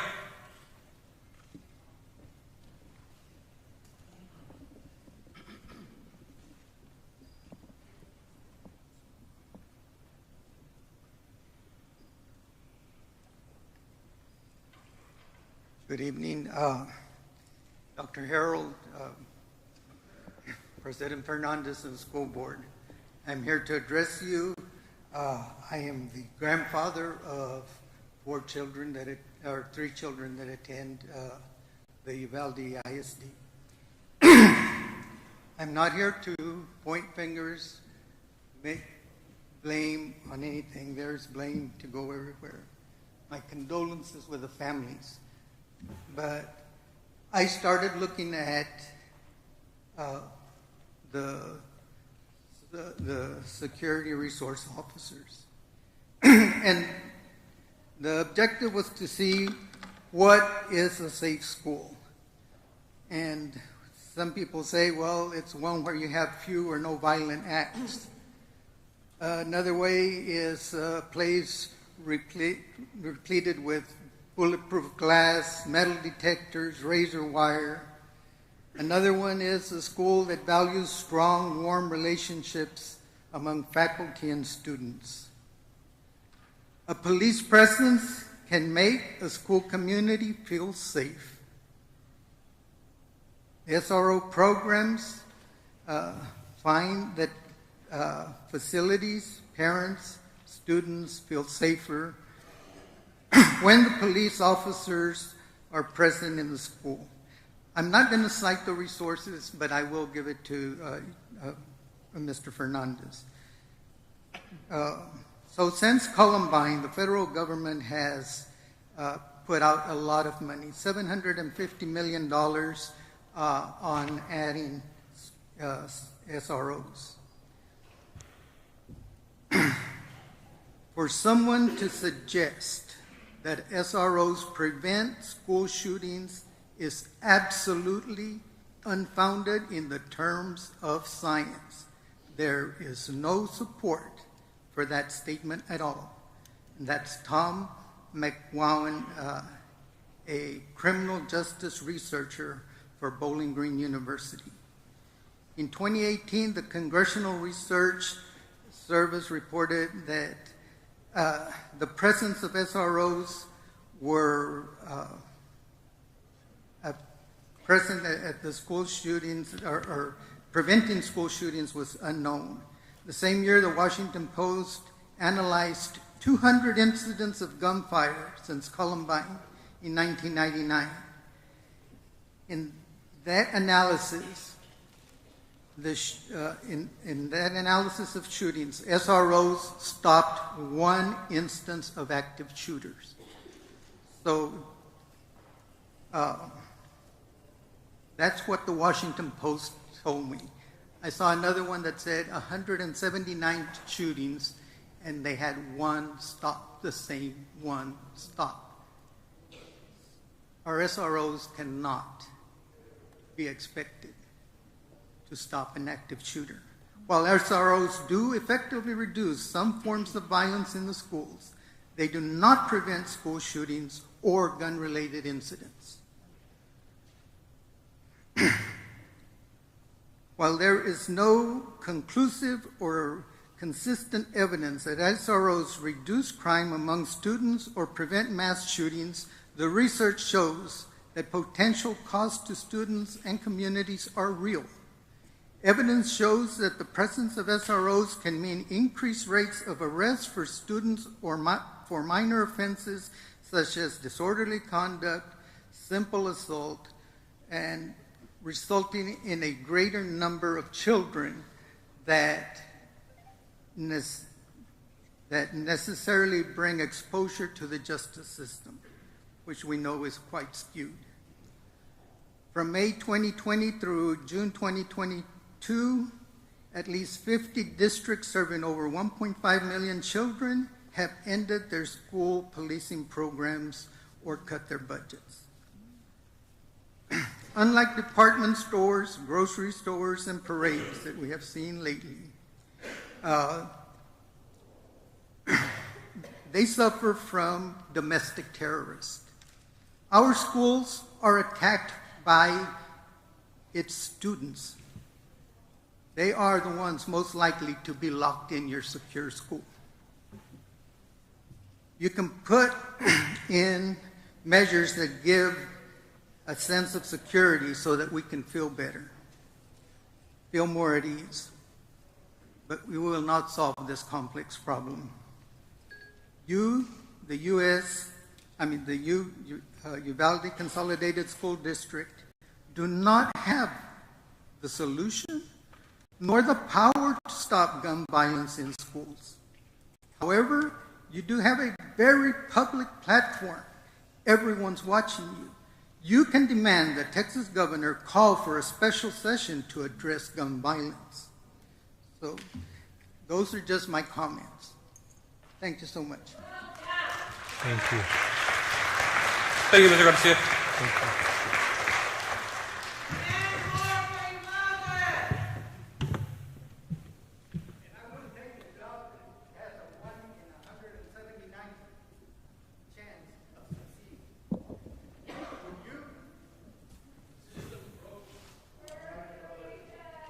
Let me tell you guys one thing, how this works. You are the ones responsible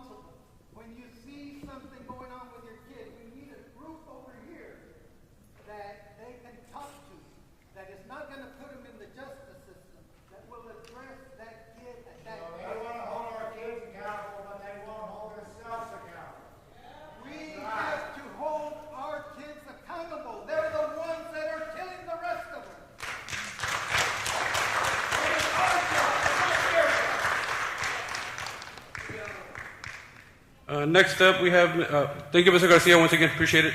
And I did keep this here, so appreciate that. Next up, we have Mr. Michael Brown.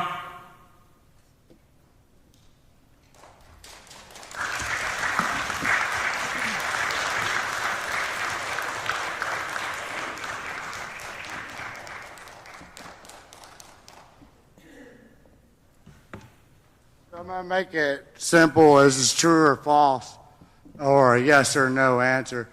Do you think our officers that were in the schoolroom that day did their job, yes or no? No, not what I saw. So if they didn't do their job, why are we still employing them? That's the bottom line here. Y'all hold our children accountable. Do you know Uvalde's their student guideline, their code of conduct, their pledge is to the school? The student code of conduct? Yeah. Yes. And what their pledge is to the school? Do you think you're following it by allowing someone that failed our children and failed to do what was right for our children? Do you think our children should be walking that code of conduct when you don't do it yourself? As I mentioned earlier, I'll take the report as we received yesterday and make it. And it's clear. It's clear. You know, it's very clear. And I think I hate to call you a coward, and I feel very bad to disrespect you in that way, knowing you served our country, and I do give you respect for that, sir. But right now, Uvalde wants you to stand up and do what's right and quit turning your head. Thank you. Thank you. Thank you, Mr.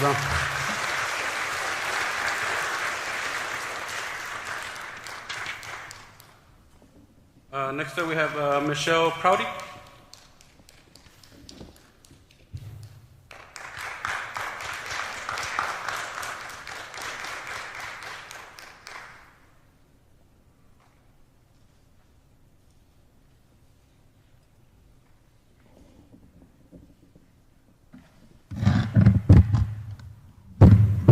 Good evening. Can everybody hear me? Yes. Yes, sir. Okay, I am not a public speaker, so this is kind of a big deal for me. I would thank you for letting me speak, but let's be honest, none of us wants to be here. We're here tonight discussing school safety.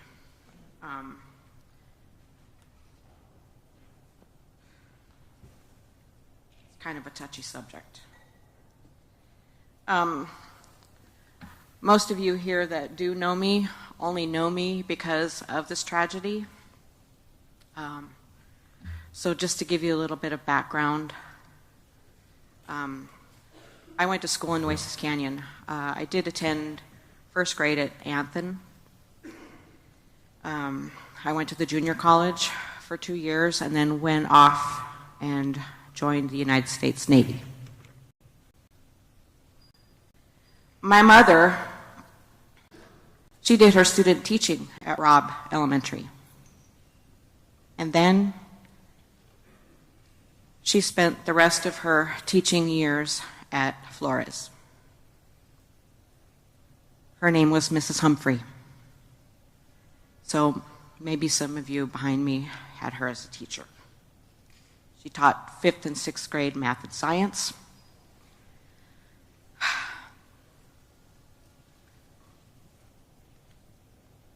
She's in her early 70s now, and she's doing well.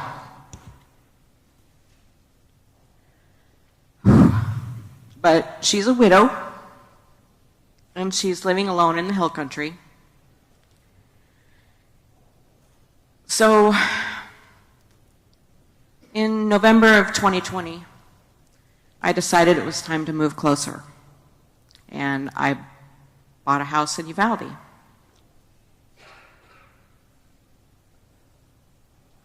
It's right next to Robb. On Old Carrizo Road. It's a very quiet street. I have very nice neighbors.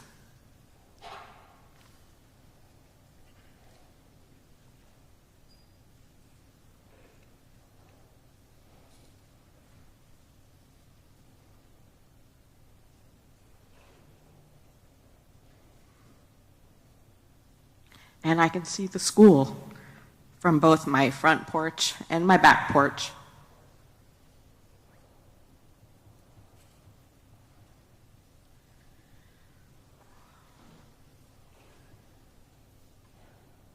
The sounds of kids playing at recess.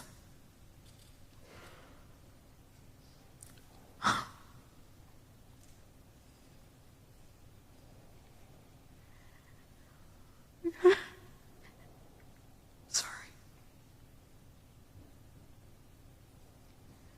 It always brought me comfort. But the world stopped on May 24th. And here we are. In this moment,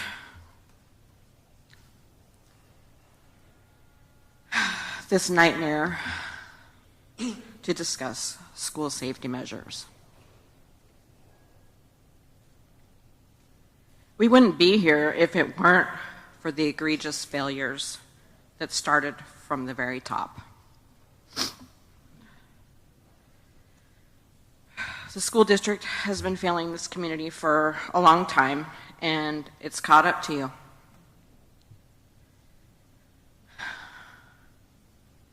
The word of the day is complacency. Your failure to be the overwatch has cost lives. You have had since 1999 to come up with a plan. And maybe you did. Where is it? That's complacency. Nothing's going to happen here. It's Uvalde, right? Then in 2019, you received funds from the state to upgrade security measures. And you did some. Yay!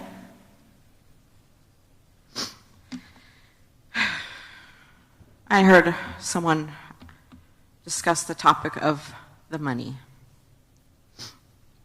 So that money that the school district got in 2019, did it get spent on just security? Or because I honestly haven't looked it up to see what you got, because this has just been a nightmare from day one, and I don't have a lot of time to sit around and do a bunch of research because I shouldn't have to. I have been involved in city councils in my past and school boards because I worked at a school district in administration. And so I know how budgets work. So I'm kind of curious, that first influx in 2019, and maybe there were more grants before that, I don't know. But let's talk about the 2019. Did you use all of it, or just a percentage? And if it was just a percentage, where did the rest of it go? Maybe you only had to meet minimum requirements and reallocated some of those funds to somewhere else, like the athletics department. Maybe not. I don't know. I'm just throwing this out there, just to kind of get some minds stimulated. But it's nothing that a state audit can't find out for us. On that note,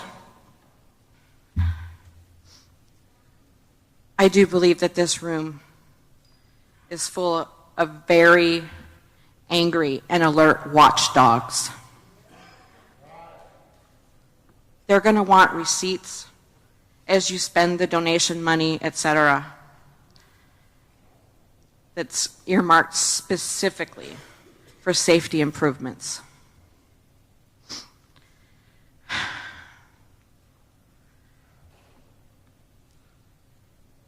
Because, ladies and gentlemen, there is magic in budget accounting. let me tell you. Numbers can float magically from one column to another, and we wouldn't be the wiser. But we're awake now.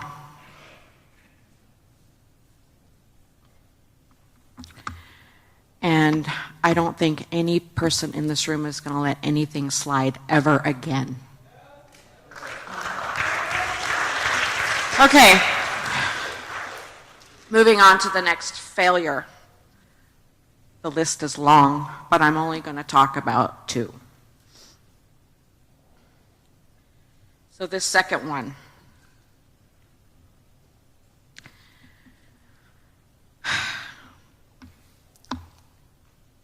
I know I'm whipping a dead horse, but it is about Pete Arredondo. And I will ask the question directly. Is he an at-will employee? He is not. So he is under contract? That is correct. Okay. Does he get performance evaluations? Yes, he does. When was his last one? I would have to go back and check, but we do them annually. Okay. I don't know how your performance evaluations are set up, but the ones that I'm familiar with grade employees on a scale from 1 to 4. 4 being outstanding, 1 being, well, a failure. So I would guess at this point, down the line, he would score a 1 on every topic. Right?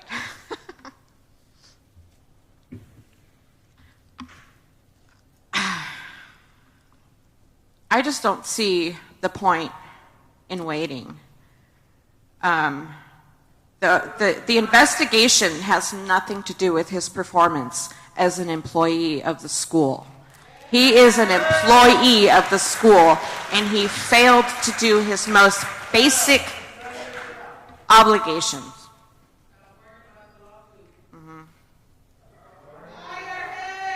The day that you put him on administrative leave, it was a slap in the face to these families and to our community.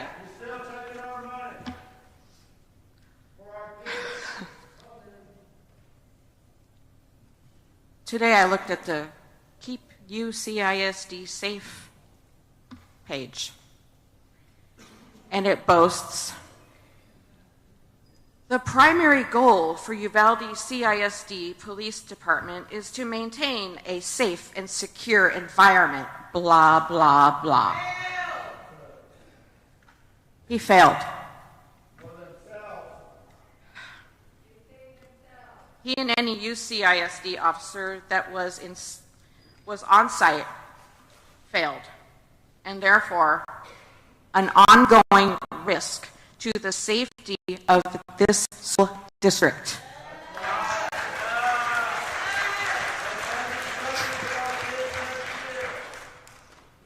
With that, I conclude. For the record, I, Louise Michelle Prouty, residing at 613 Old Carrizo Road, Uvalde, Texas 78801, do hereby demand that the administrative leave granted to Pete Arredondo be rescinded and his employment with UCISD be terminated.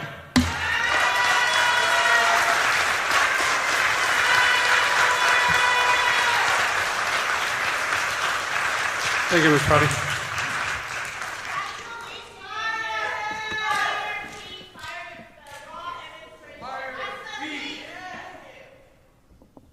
Go to the next one, Mr. Patrick McGrew.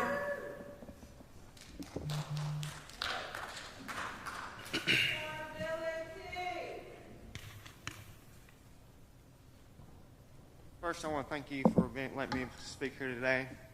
Just have a few questions for you. If I wanted to donate $25,000 to Uvalde CISD, would you accept? Absolutely. Of course you would. If I told you a company that wanted to donate a product to help these schools be safer, would you entertain it? The answer is no. SkyPass Security has reached out to me and said, hey, Patrick, get me in touch with the Uvalde School Board. We know you. You live there. You will stand a better chance. From June the 8th through June the 12th, multiple phone calls, emails, and I had to contact 2 different police officers that I personally know to try to get in contact with someone from the Uvalde CISD. Finally, on June 15th, Kenneth Miller reached out while I was working out of state. I told him about SkyPath, and I told him what they wanted to do. He said, send me the information, and we'll talk. Well, a couple of days went by. I never heard anything from him after sending the information. So finally, I could tell he was getting irritated with my emails. He's like, yes, I will take a call. And this was on June 20th. June 22nd, SkyPass Security emailed Uvalde CISD, Kenneth Miller, or Mueller, and your IT guy. Well, here it is, July 18th, and they still have not reached out to that gentleman offering a product to your school to protect our children. I'm aware that you have rapid response, which is, it's a good product, it can be. But how did it work out on the May the 24th? The product, that SkyPath product offers different services than Raptor. But you wouldn't know because you won't even respond to a phone call or an email.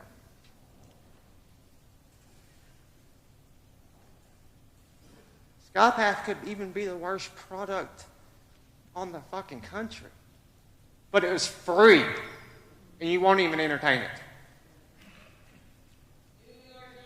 The House report released yesterday and showed all the failures from the school.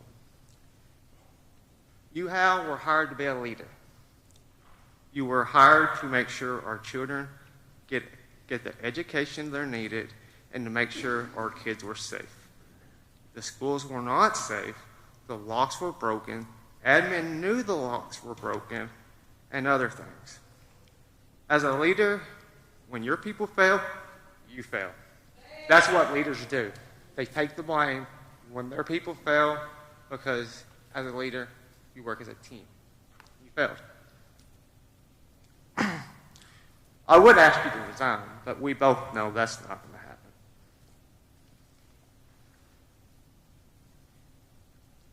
People have asked over and over for Pete to be fired. Once again, you failed to do that for him. If you fire Pete, that will admit guilt. And guilt, admitting guilt, with all these lawsuits that are fixing and coming, is not going to look good for y'all, is it? I don't want to make this political, but there's fortunately no choice. These elected school board members have the power to fire Pete and actually fire Dr. Harold. I want each and every parent to remember when it's time for re-election. If these members can't stand up and do what's right for the children and what's right for the parents, we can elect somebody that will. If the school, and someone needs to look into this, if the rules of the Uvalde CISD school board members allow for recalls, somebody needs to get that started. I would ask you an explanation for any of this, the SkyPass security thing, but fortunately it's just going to be some kind of excuse. And if anybody wants a copy of the emails that was personally sent out, that I sent to Kenneth Mueller, and the emails from SkyPass Security that was sent to Uvalde CISD, I will be more than glad to get that to them. Yes, sir. I would like to see them myself. Because you said you personally emailed us? Yes. You personally did? Yeah. To our school district email address? Yeah. Are you sure? And I've talked to Kenneth Miller, yeah. Are you sure? Okay, because I have checked my email, my spam, every single folder I have on that, and there's not an email from you, buddy. I've asked every single one of these members here, and they have not seen them. You want to see Kenneth Miller's email? Definitely afterwards, if you can give me a copy. Yeah. Definitely, because I would like to see it, because that's the first time I've heard about it. First time. But definitely, I would definitely like a copy of it, sir.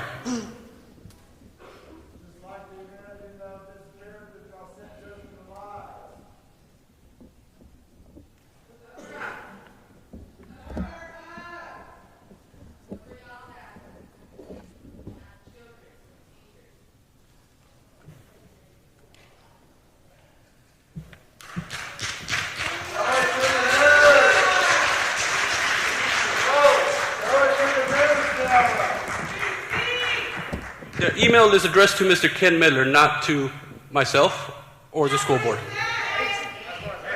No, he said he emailed us directly. Yeah, okay.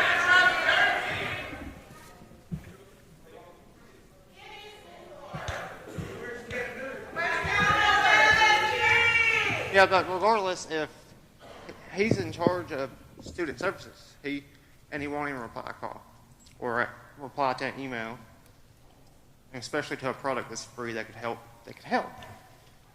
So that's just a disappointment. I have the number 19 as my speaking number.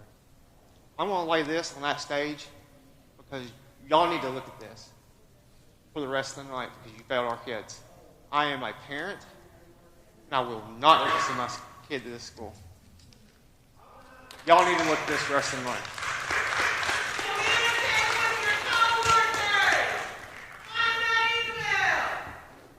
Thank you, Mr. McGrew. Appreciate it.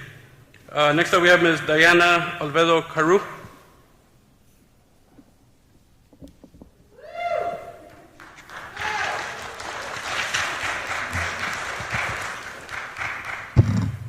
Good evening, Dr. Harrell, school board members. Diana Alvedo Caru, citizen of Uvalde, native of Uvalde, born and reared, student of Robb Elementary, kindergarten through 6th grade. I'm not going to try to repeat anything that the parents have already shared. You've heard it. You've heard it again tonight. You probably will continue to hear it until they begin to get not only the answers, but the accountability that they are demanding from this school board, from this school district. As several have said, you are the people with the power and the ability to do the right thing. I understand that sometimes professional people feel that we need to follow a process, and that's all good and well. But when a tragedy like May 24th happened, and 77 minutes after the shooter entered Robb Elementary campus, and you know that we have 19 children and 2 teachers dead, how could you not, at that very moment, know that you had to begin to clean house? There's no excuse for doing otherwise. Actually, many of the officers there, if not all of them, but certainly those that represent the Uvalde School District, should have voluntarily laid down their badge, put down their guns, because they no longer had the honor that's deserving of that badge and the right to carry that gun. 19 children and 2 teachers dead because of their failure to act. You know, a week ago, the Uvalde County Sheriff went to the county commissioners and asked for $165,000 of tactical gear. It wasn't the gear that was the problem on May 24th. It was the lack of officer response. They had guns, they had shields, they had helmets, they had breaching equipment. They failed to act. When you look at the report that was put out yesterday by the special committee, someone earlier said, if you don't plan, you're going to fail. Well, the school district has a plan, an active shooter plan. And in that active shooter plan, Peter Redondo himself was listed as the incident commander should such an incident occur. It occurred. and he continues to say that he was not the incident commander. He was the incident commander. He didn't do his job. There were four other officers from this district on site that day, 2 of them in those hallways. They failed to act, just as Mr. Arredondo failed to act.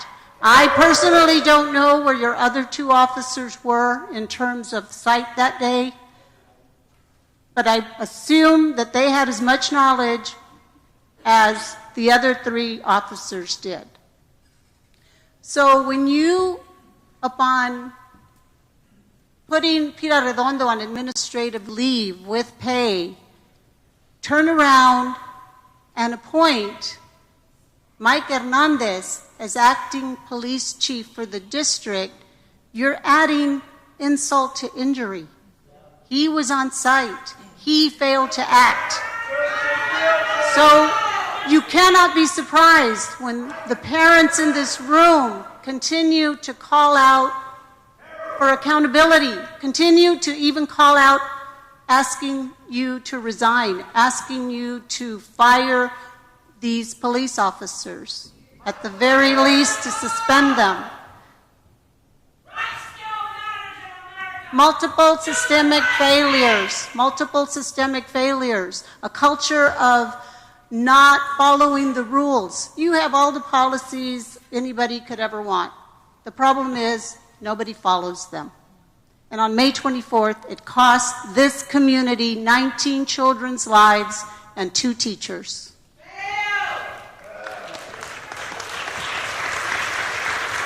Thank you, Ms. Corral. Next we have Mr. Looks like Ryan Ramirez.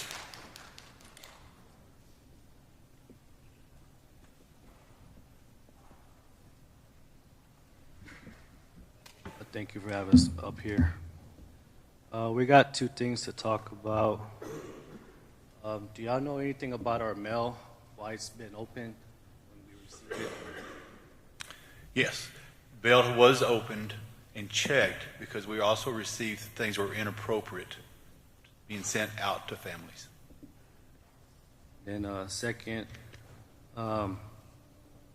speaking on my daughter, that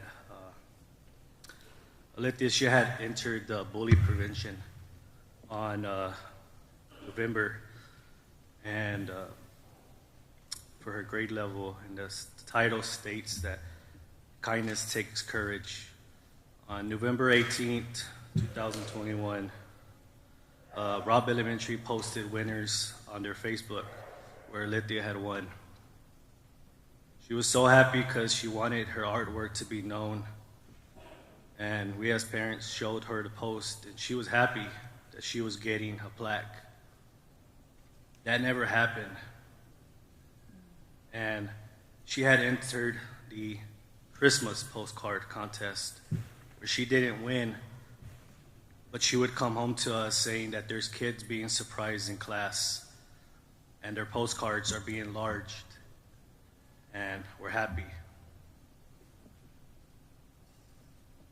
My daughter, she would want us to fight to make this happen. Daughter is Alithia Ramirez. I think bully prevention should be shown more than Christmas cards.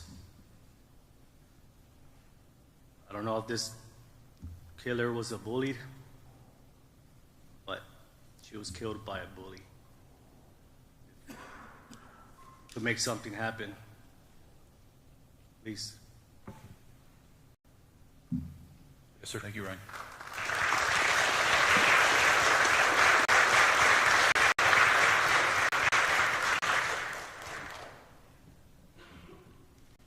Thank you, Mr. Ramirez.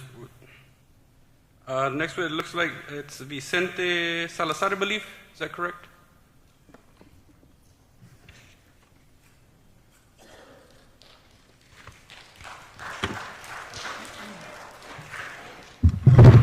All right. I am the grandfather of Layla Salazar, and I want everybody to understand this. Your system failed these families. your closed sessions that you talk about didn't save our children. What we need to do now is put families in your sessions so we know what's going on, and the way you're spending your money for the security of our children. We pay over 40% of the city budget for the school and for the police, and you hired trash. That's not right. I lost a loved one right here, my only granddaughter. I can hold myself together now because I've done my crying. Now it's time to do my fighting. And you have seen me in the papers, and you will see me in the papers a lot more. Because this isn't the end. This is just the beginning of a war that you guys created for our children. I can't see how any of you can sit up there and act like it wasn't my fault. It wasn't their fault. Whose fault was it? And really, more that pissed me off more is the guy in the corner, when I asked him if there were any children hurt, he said no children were hurt. No children were hurt. That's what the man in the corner, and I can call him a liar to his face. Because he told us no children were hurt. And here's 19 lives and 2 damn teachers that got killed, but nobody was hurt, right? Isn't that what you told me? No, sir, I never said that because we You didn't know sure the did. facts. Don't tell me you didn't. I didn't, sir. Hey, No. you're talking to the wrong person, buddy. I know how to hold my ground. If you want to hide behind whatever you got, your committee or whatever the hell you want to call this, that's your goddamn problem. But don't mess with me. I got my balls. I don't hide behind nobody. And as long as you understand that, this committee is gonna, when you guys go back, you're gonna elect people, but decent people that can know what's going on with your so-called behind closed door meetings, because that's bullshit. Thank you.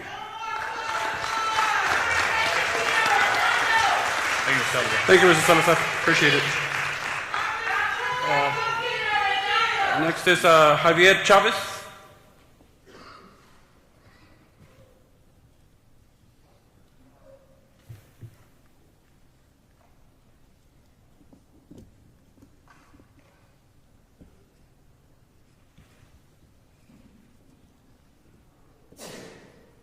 Bless you. Hello, how's it going? I just wanted to introduce myself. My name's Javier Chavez. I'm a cousin to A. Marie and Alfred Garza. And I'm here speaking on my own behalf and trying to word, his opinion and his voice as well. I'm just going to take that off. First of all, my question, I know I might be out of line here, Mr. Harrell, but if you don't mind answering it, how old was your father when you laid him to rest? My father was 85. Exactly. So I'm assuming he had a very long, fruitful life, did he not? Yes. Well, these children were robbed of that. So what are you going to do to try to correct that? You have an opportunity to change the legacy of your father in your name. I used to think that you were such a prestigious, well-spoken, respectful man. And every day that I watch everything and I see that what my family and friends and everyone goes through, and every day I lose that much more respect for you and your family and your name and your father. And I'm sorry, I hope he's resting in peace. But these children were robbed of what you had, what your father had, what your mother and your wife and probably what your children had. They were robbed of that. They were taking that away from them. And now a lot of these children that survived, one of my nieces included, are afraid to go back to school. They're terrified to go back. They don't want to. They don't trust anyone. They barely even trust their parents, I'm assuming, at this point, because their parents every day told them that that's the safest place in the world. And we've always been brought up to believe that. Every day in school, I never once feared for my life. I was never afraid of anything when I was at school because I knew that if I had a problem or if something was wrong, I could ask y'all for help and y'all would correct it and y'all would help me. Now we lost all that. All that's gone. And at the moment, you have an opportunity to correct that and to try to gain some of the trust. You're not going to gain it all. I could tell you that right now. That's a God-honest truth. You're not going to gain all their trust back. Not any of the community. But you have an opportunity to try to correct it and work towards that by getting rid of Pete. It's so simple. It's so easy. And I know maybe there's a lot of forms that you need to fill out, a lot of things that you need to do, but why not do it? We're coming up on 2 months already. We're coming up on 2 months, and y'all have still not done nothing. There's families here that their lights getting shut off and whatnot, and they have to worry about how they're going to make ends meet. One of the fathers had to lay his child to rest and go to work later that day. Why are they not getting help? Why are they not getting assistance? But this guy who's not worth anything, not worth the scum on my shoe, he's getting assistance. He's getting security. He's getting peace of mind. Where's their peace of mind? Where's their security? Where's their help? So I'll give you an opportunity to answer. You speak a lot of truth. You really do. There's going to be a lot of work to do to bring back trust. And it's not going to be easy, and it's going to be bit by bit. Yeah, and another thing, I don't know the gentleman right here, this one, yeah, I don't know your name, nor do I even care to learn it, but at this point, you had earlier said at the beginning of this meeting that, the last one was informal and it wasn't run properly. There's no way for this to be run properly. There's no, code of conduct for this kind of thing because this thing isn't normal, nor should it be the norm. Y'all are trying to normalize this like, oh, it happened, we're going to figure out a solution, sorry. But that's not what they need. They don't need a sorry. They need action, not promises and empty words. That's all you're doing. You keep giving them the runaround. All you're doing is telling them the same information every single time. Everyone that comes up here, they ask you the same thing, and there's no direct answer. There's no, we're going to go by the book, we're going to do this, and we're going to do that. Letting those children, all of them get massacred and sit in there, have that teacher, Mr. Reyes, lay there while he's watching these children bleed to death, and he could do nothing because he's going to get shot himself. Y'all failed them. Y'all didn't do anything, and you have the opportunity to act right now, and you're literally just sitting there doing nothing, going in circles, making them replay everything back and forth, back and forth. You're just making them relive it all. And I'm sorry if I'm being rude and not letting you respond, but it's just, you're literally going to say the same thing again. We're looking at the books, we're looking at the investigation, we're going to go through the proper channels. Well, the time has come already. They need an answer. They want an answer, and they deserve an answer. Everyone does, the whole town. You failed everyone, not just these children. You failed the town, everyone. Y'all want to try to hide it up, even as far as going and making everybody, this isn't y'all, it's probably the city, but your father, was also one of the city managers at one point. I know my mother worked with him for 9 years. And again, I thought he was an amazing man. Learning about his past now, I could tell you, I think very little of him and of you and your family at this point.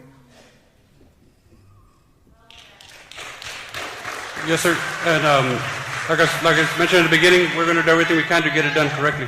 Yes, sir. And that's my word to you, sir. We will get it done, and we will make sure that we get things out to all the families, to the school district, anybody that's involved with the district, that we get that information out to y'all and be as transparent as possible with everything that's going on, from when the fence got delivered to when portables are getting delivered. All that information, we'll get that to y'all. Okay, and then coming back around, like I said, we're going to sound like a broken record. Everybody's going to say the same thing every single time, and you're going to have the same answer, of course. But what are you going to do about Pete? I know he's not the only one, but at this point in time, he is the main one, and that's people are calling him a scapegoat, this and that. They could say whatever they want. The fact of the matter is, at the end of the day, he failed these children. He failed the schools. He failed everybody by not taking charge or saying something. If he didn't know he was in charge, why not say that? Why not say, I have no idea what's going on, give the orders to someone else. I'm not going to do it. I'm not going to man up and do this. This is above my pay grade. I can't do it. And then he's on a contract. That's fine. Contracts get broken every day. Why can't you just do it right now? Why can't you do it yesterday? Why couldn't you do it a month ago? Why do these parents have to keep coming up here and telling you the same thing day in, day out? They're already hurting. They're tired. They're exhausted. These children have all been laid to rest, and they still can't even rest. Their souls can't rest because their parents are uneasy and they're unsafe, and they're sick to their stomachs. They can't do anything. They can't live knowing that their children are gone. That's it. They're gone. And y'all sit up here, like all prestigious and whatnot, acting like you're doing something. But the fact of the matter is, you're not doing anything. I'm sorry, but y'all are sitting on y'all's asses. And I'm not judging y'all. I'm not trying to be rude or anything, but I'm just being blunt.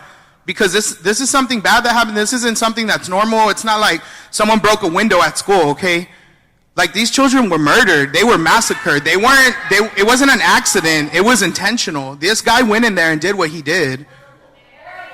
And y'all stand there and act like, okay, well, it was an accident. Sorry, guys, we're going to figure out what happened. And I understand that. But is it really going to take this long? At this point, they're probably going to finish the investigation before you figure out what to do with Pete or what to do with yourself. And like they keep saying, either stand up or stand down. Because at this point, you're just sitting there.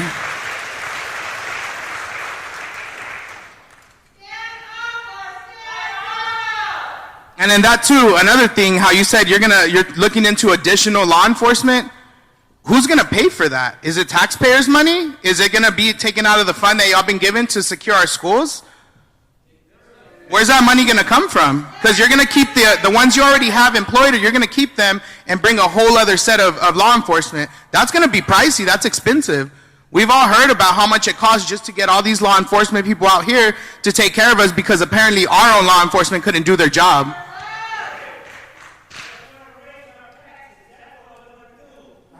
And how is that gonna help the people? How is that gonna help anyone raising taxes and causing more, turmoil in the community? That's all you're doing. You're upsetting everyone.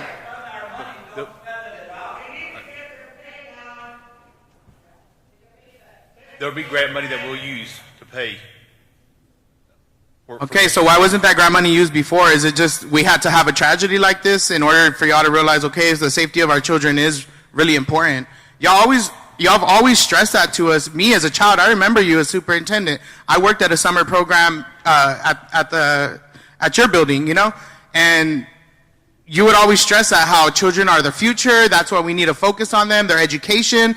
There's times that I wanted to drop out of school and just give up and call it quits, and teachers would actually, try to force you to go and talk you into going because that was their passion. Now it's just about getting a paycheck, apparently. I mean, to you, it seems like it's just getting a paycheck. I'm assuming you're probably the highest paid in all of the school district for the most part, are you not? That is correct. Exactly. So as long as your check is nice and comfy, I mean, it's fine if you overlook a broken lock, a broken door. It's fine because, it's just not in the budget. We don't have the money, right? But look at what that caused, overlooking something. It caused all these children to be taken away from their families. This isn't something that's gonna heal overnight. It's not gonna change. It's not gonna, in 10 years, 20 years, 30 years, they're still gonna feel the hurt.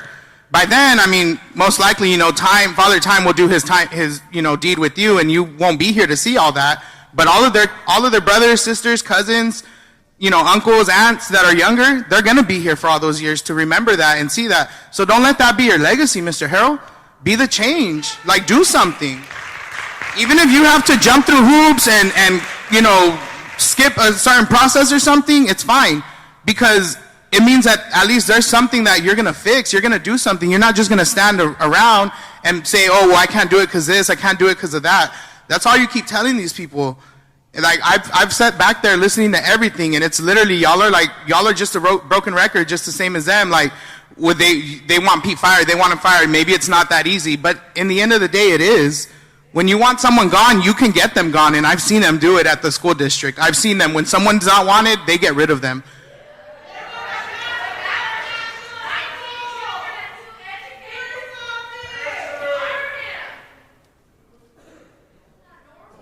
Yeah, and I'm sorry I'm not addressing any of the other of y'all because I really don't know who y'all are. And again, like I said, there's really no point in me even learning y'all's names because I wasn't planning on speaking today, but just seeing everything, getting enraged and, frustrated, I decided at the end, yeah, maybe I can go and voice my opinion. I didn't have anything ready to go, but honestly, you don't need anything because everything's right there in front of you. Nothing, y'all say y'all are transparent with each other, but earlier you said, oh, someone else got the email and you didn't get it. Do y'all not relay any of these messages to each other? Are y'all not all corresponding with each other, being transparent as y'all have constantly said over and over? Obviously there's a strong lack of communication, and I feel like that was the main thing. That was the main fault that day, was the lack of communication. Right. So what are you going to do to change it? Are you going to do something? If not, I think they would prefer that you stand down. If you're not going to stand up and speak for the children, if you're not going to do something, make some kind of change happen. It's really as simple as that, Mr. Harold. You can't be having them jump through hoops anymore and giving them the runaround constantly at every single meeting. It's going to be the same questions, and if you're going to give the same answer, we need someone up there who's going to give us a different answer. And it's not because we don't like your answer and it's not palatable or nothing. It's just because it's not the right answer. There's a right and a wrong, and I'm sorry, but you're giving them the wrong answer. And everyone in the world can see that right now. The spotlight is literally on Uvalde right now. And they're watching what you're doing, so don't let this be your legacy. I'm sorry again to bring your father up, but he left a bad legacy for you. You have an opportunity to fix that and change it and be a good person and do the right thing. So do it for them. If not for yourself or your father or your family or your pride, like they said to set aside, then do it for the children at least, for the future that you say they're our future. They'll remember you maybe in a better light. And do something. That's all I got to say. I mean, like I said, it's just going to be the same answer every time, so thank you. Thank you, Mr. Chavez. Next we have Ms. Laura Garza.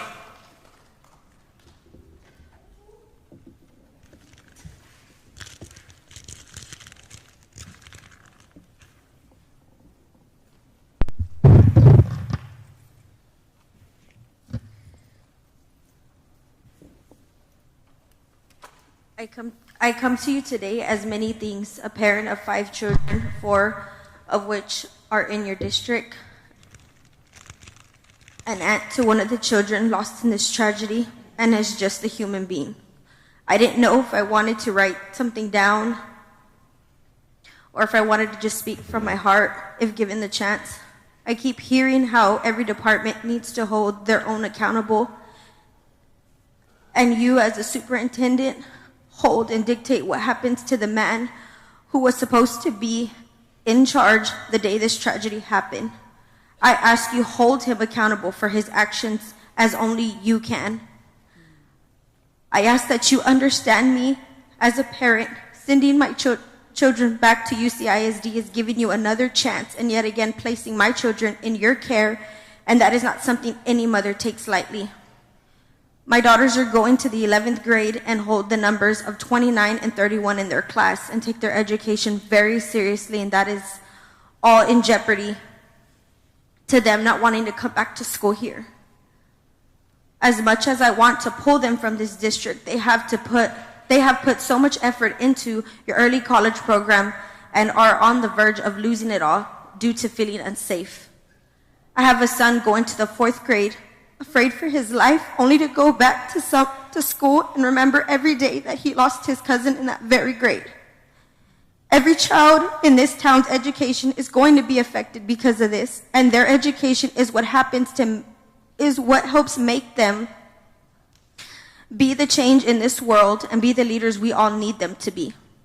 Accountability is the one word we have heard so much since the start of this tragedy. It has been proven that the monsters that do these mass shootings didn't attend school on a regular basis.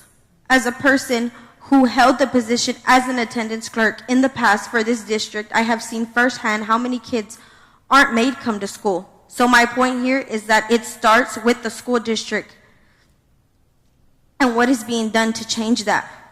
When I worked for the school district, Mr. Harrell, you were the assistant superintendent, and I know firsthand that you are a great man with a big heart, despite what everybody thinks, because again, I am only speaking for myself.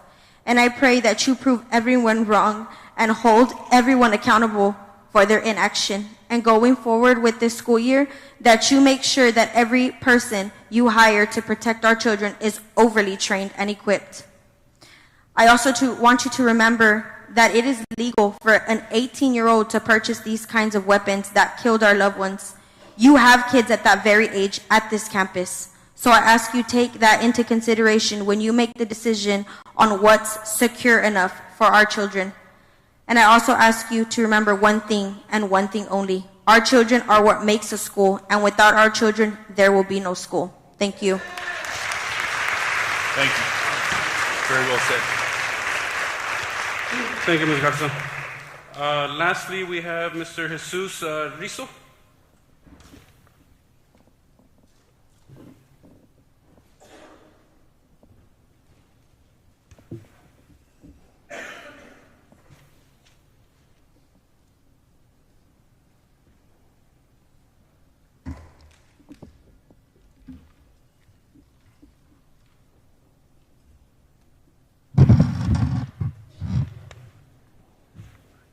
Thank you. Thank you for allowing me to speak. If it's okay with you, I'd like to invite my brother Manuel, which is Jackie's uncle, just for a few minutes to say something, if it's okay with y'all. Absolutely. Yes, sir. Go right ahead.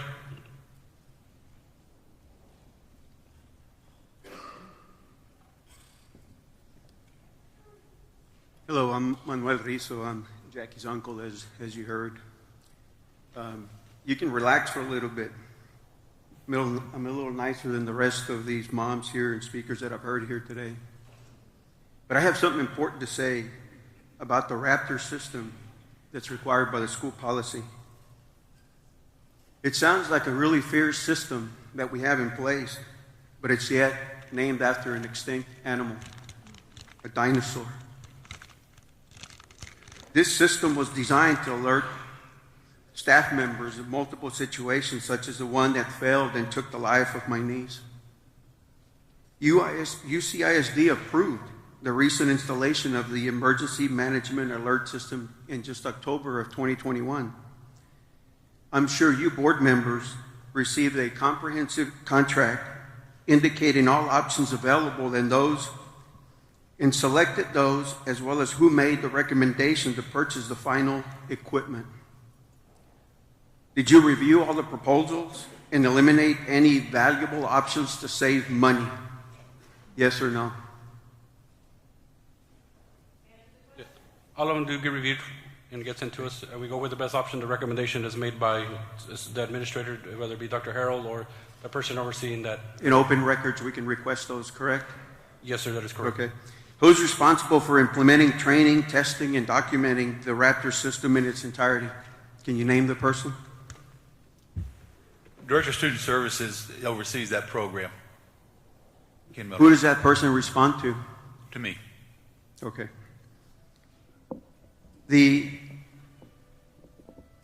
I know a particular case where a teacher did not get added to the Raptor system when she or he was hired in 2019. They were finally added in 2022. Complete failure. So let's talk about the only camera, the unmonitored camera in the hallway. And I clarified this with the investigative committee yesterday. This single camera was not enabled for the rest of the officers standing outside to view and hear what was going on inside that hallway. Did you know that? No, I did not. I do. They need to know that as well. Now, maybe if we would have given them the opportunity to view it and hear what was going on, maybe some of those 300 standing outside would have had the courage to walk inside that hallway, inside that classroom. Don't you agree? Quite possibly. Yes. Right. No, it is very possible. Have you all reached out to the Chief of Police Association for their assistance to request either paid or retired volunteers that are properly trained to monitor each of the schools this fall? Yes or no? No, I have not. Why not? Make a note. I will look at They that tomorrow. are. We've worked with the We Texas heard them at the Homeland Security and Public Hearing weeks ago. You weren't there, Mr. Harrell. Neither were any of you. We heard them, and we heard what they said, and we heard the failures in the school system even before this report came out. You had an opportunity to reach out to them. Now, you're asking these families to come here and send their other children. Maybe they're only ones that are left to come back to the school. And our legislators that we spoke to in D.C., our representatives like Tony Gonzalez, who this man right here asked him if he could help him. I won't go into the details, but he asked him if he could help him, and he looked him in the face and he said, if this is your child, would you help us? And he said no. Now I want to make that clear. Is that right? There it is. So that's just what we have today from right here that you all that are sitting here up through Texas, our governor in D.C. We went up there and met with many others, but yet the representatives of our state, this great state of Texas, would not meet with us. Sad, very sad. Well, I'll tell you something that we're not giving up, and you're asking these children to come here in the fall, and you're delaying it by a short period of time. Some of these parents that I spoke to, they're going to sit there with their children, and I'm asking you, are you okay with that because you can't provide the level of security that they're asking you here today? Will you allow that? We will look at it case-by-case basis. I don't think they're going to have a choice. Either you're going to allow them to go in there, or they're not going to go to school. I'm sorry, but that's what I heard. So, Jacqueline, if I may, Gloria, this is for you. Javier Flores, honorable to know you as a friend and a family member and a close relative of the family of Jacqueline Cáceres. You were there during her baptism. You are from our hometown, our home community. Although you've been supportive, and you have been, but we're asking you for one thing, just like we've asked our politicians. In front of these families, I'd like for you to tell us, will you be a Judas, a politician who doesn't want to represent us properly, like the ones we have in Texas, or will you stand with the family and the victims and do what is right? Yes or no? Yes. Yes or no? Yes. Thank you. Harold, what I've heard here today, I've heard again and again, because you don't do as they ask, as we ask. But I think it's really simple. It really is. And more today, I've heard here today. Why don't you do what is right and let someone come in and take control and responsibility? Thank you. Thank you.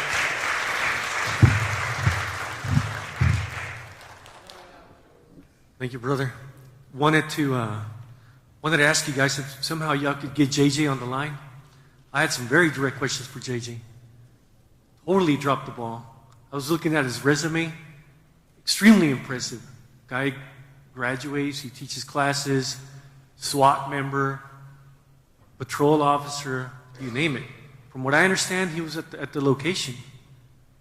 I wanted to ask JJ today if he could somehow explain to these families, to AJ, to Mr. Reyes, the survivors, what the heck took so long? But what does JJ do? Where does he go? To a baseball game. Annabelle, I don't know where she's at. I cannot understand what is more important than to be here tonight, to face the fire. One thing that's evident when I look up there, for whatever reason, President and Dr. Harold, the only ones that speak, something leads me to believe that behind closed doors, that's what typically happens back there. You have military background, retired. Thank you for your service, sir. Retired military. Nurse, not sure what you do, Mr. President.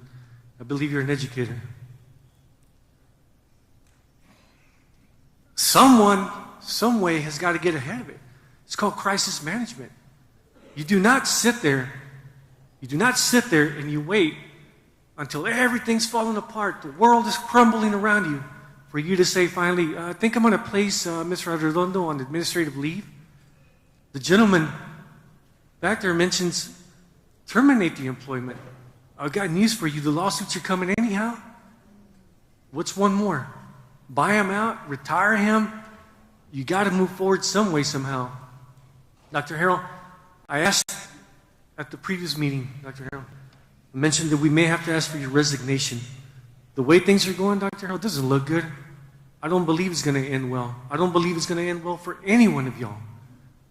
Some way, somehow, you're going to have to face the music at your own districts, your own people that voted for you. They're going to hold you accountable. You need to step up. You need to hold whoever's leading the pack. You need to understand, you need to make them understand that it does not end well. You have failure after failure after failure. I'm sure by now you've read the report. You studied the report. You've read it. Beginning with Pete and the keys. The radio? Come on. The most basic, fundamental thing, 2 radios. You can't even take one, can you? Because what does it do to you? Because it affects your shooting. I suppose that, I'm not law enforcement, but I suppose that when you go to target practice or you go through your commission, they ask you to leave the radio in the car, right? Unacceptable. You have the people calling 911, they're still in the room, and what do? I'm sure y'all have seen the video. I'm not going to get into details out of respect for the families, but the guy with the sanitizing his hands, the guy with the smiley face, unacceptable. The thing that concerns me probably the most, if I understand things correctly, the person that's out at the junior college teaching the course is the very same person that you put in Pete's position. Ask around. Ask them what they were teaching in that course. An 8-hour course at the junior college that tells the people, I suppose, a whole bunch of stuff. Ask the people that attended the course, do not hesitate. Attack. Neutralize the subject. The shooter. Everything. And what do? Hell, he's outside. Bring him in here. Ask him if he was there. Maybe I'm wrong. If I'm wrong, then I apologize to him. Ask him, were you there and were you teaching the course? Were you at Robb? But why would you appoint him to take Pete's job? It's a slap in the face to the thing. The other people that are there, your other officers that are, why are they still on payroll? Suspend them. Bring in, fire him, hire somebody, an external agent, somebody from somewhere to come in and revamp your organization.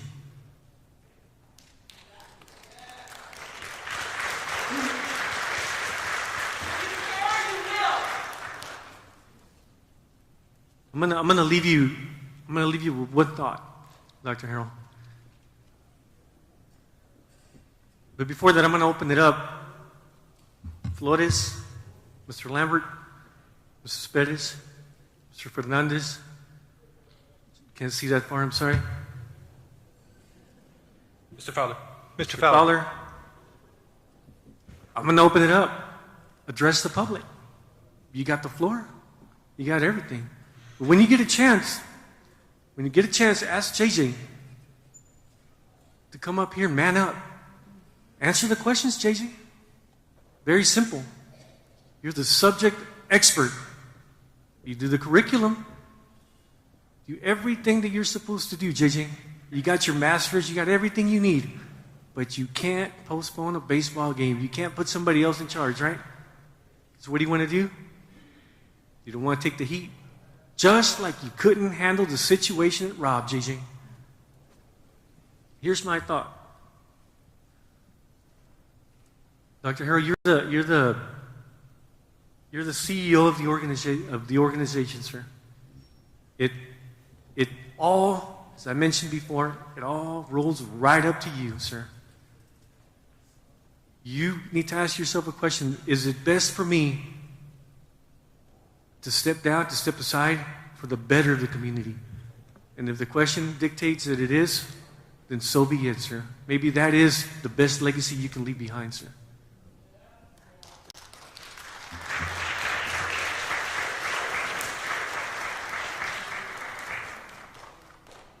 Thank you, Mr. Rizzo. Appreciate it, Mr. Rizzo. Excuse me, and again, the floor is open for the rest of the board. I know Mr. Rizzo was the last one, but I need to ask a couple of questions. Can you first clarify, what is Benson used for on a normal basis? What is Benson used for on a normal basis? Yes. An alternative campus and offices, and then also we do use it for professional development, training, and things of that nature. So now it's going to turn into 3rd and 4th grade campus, correct? Yes, ma'am. Okay. So you can guarantee everybody here and make it publicly known that with the funds, a new school will be built for the children and not a new office for Uvalde CISD. Absolutely. It's for our kids. Yes. Absolutely. Okay, so I'm gonna leave you with this question. What made y'all think that it was okay for Uvalde Police Department to be standing outside this building right now? Mike Hernandez, Adrian, what made y'all think that that was okay?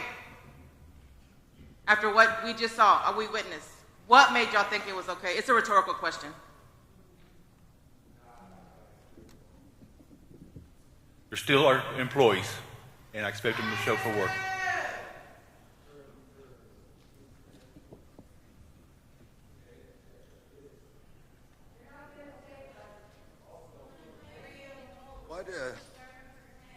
This quote right here, it says Uvalde CISD, it says loyal and true, correct? Yes, sir.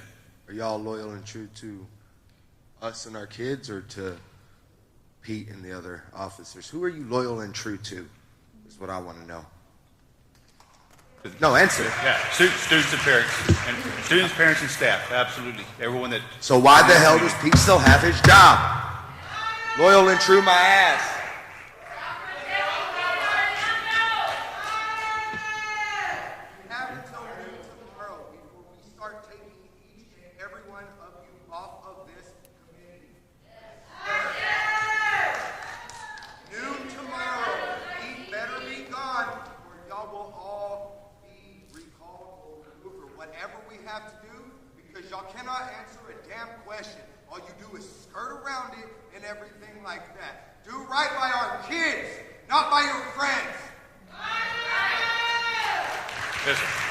Yes, sir, definitely. Well, that is the last one we had, so we thank you for coming out. Oh, we have one more? Hold on. Okay. Yes, sir, Mr. Stevens. Go ahead, sir. Everybody been spitting on that thing.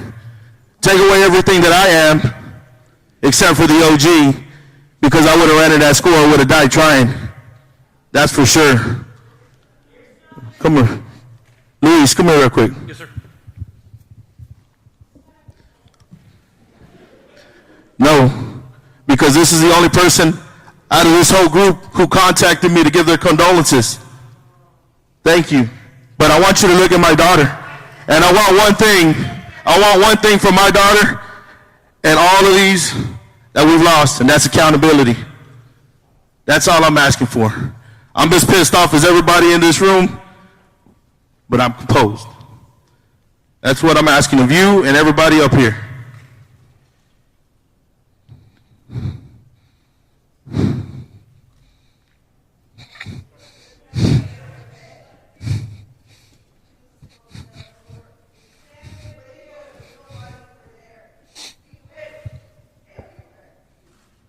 We need accountability. We need accountability.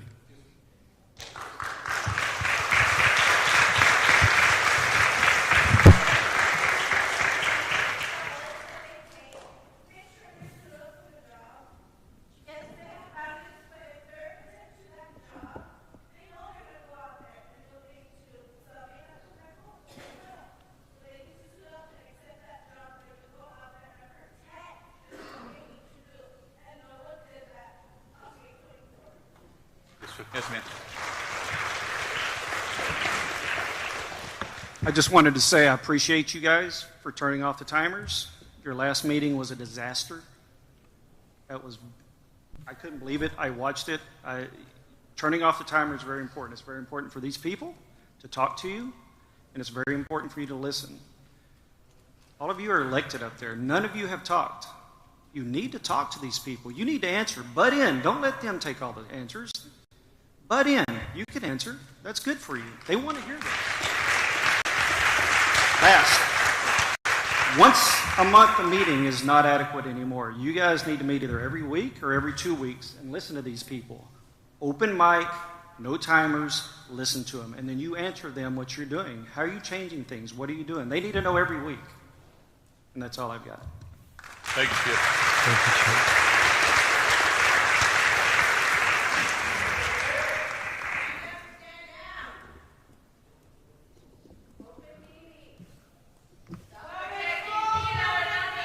Lewis, Mr. Harrell, I was once here at Uvalde for, to get my education, get back on track.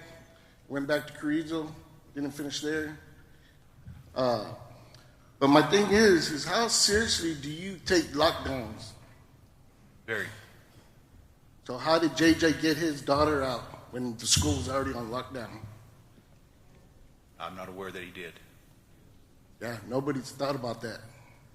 A parent went in to get her son out, and they told her no.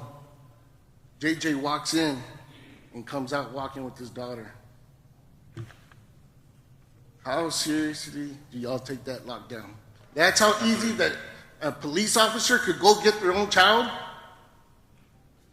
I was not aware that occurred. Yeah, was I? That makes me very angry. That is favoritism. And I don't put up with favoritism. And you know that, Luis.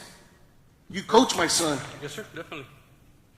And I teach him to respect others. Yes, sir. But a lot of favoritism goes on in this school. A lot. Y'all need to hold it. Principals, teachers, everybody accountable. Because you know what? At my job, I myself, guess what? I'm without a job. I'm a damn good worker. I work hard. I break my back for that company. But if I do wrong, I'm gone. There's been a couple of incidents throughout the years. My daughter was threatened with a pencil. What happened? Nothing. All right, we didn't want to do nothing about it because we didn't want our kids to be put down. You know, they're going to sit on the bench because their parents made a lot of trouble for the school. So we didn't do nothing about it. A year later, happens again, same kid. Guess what? I put it all together today. The kid's grandmother is a teacher at Robb. Well, she's not there no more. But that's why. A couple of years later, my son is at Robb playing at the end of the school day, tells my wife that he was scared to talk to her because a kid showed him a gun. So my wife had to turn back around and go let the principal know. They got it all squared away. Guess what? It was a loaded gun.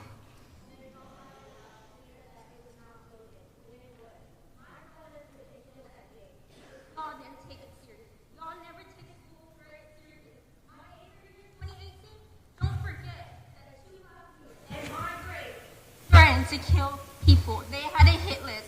And y'all known about it all this time because they threatened to kill us our graduation year. Y'all known about this. So y'all should have been high at risk. Because the school has too much pride to put somebody down and they don't want to show their true colors.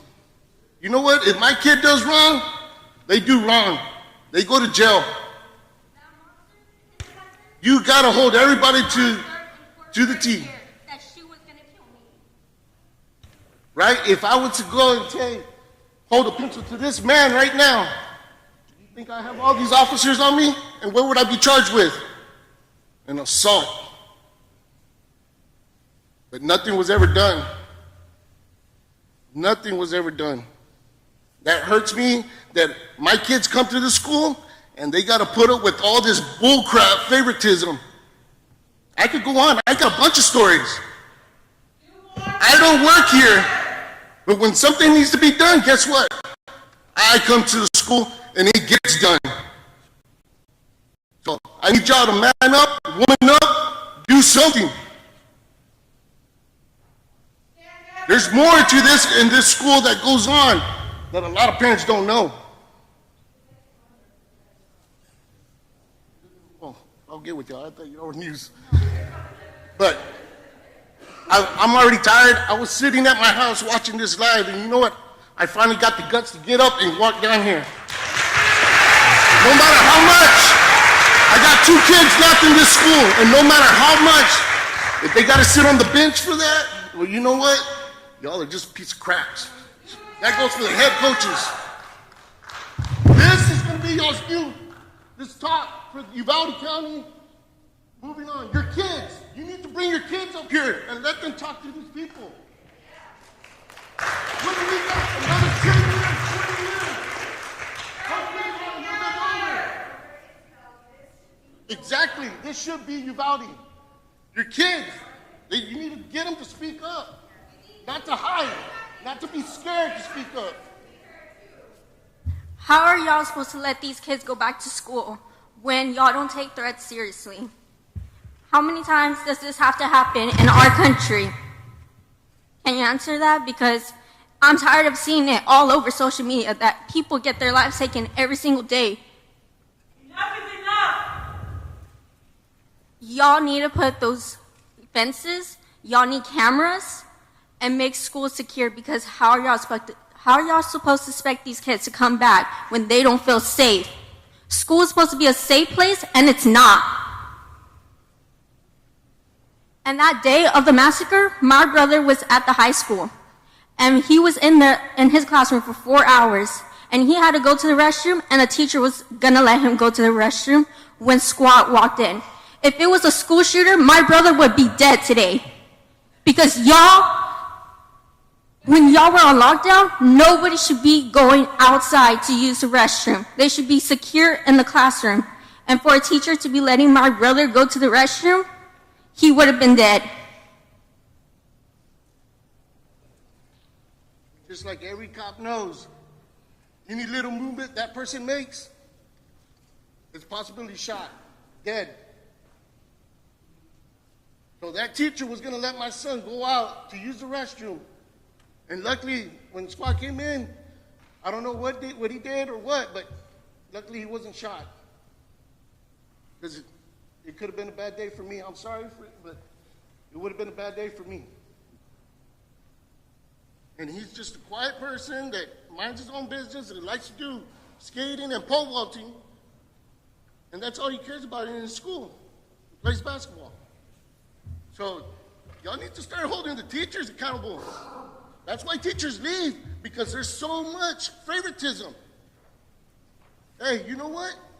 If you got to fire a teacher and they get mad at you, that's okay. You did the right thing. I don't have many friends here, but you know why? Because I tell you the truth. Whether if it hurts you or not. And if it hurts you, fine, okay, cool down in a couple of days, call me back. Hey, we could be friends. But it's better for me to hear the truth from anybody else or me coming to you. Right. So, thank you. But favoritism is something that should be looked into. Thank you, Mr. Menchaca.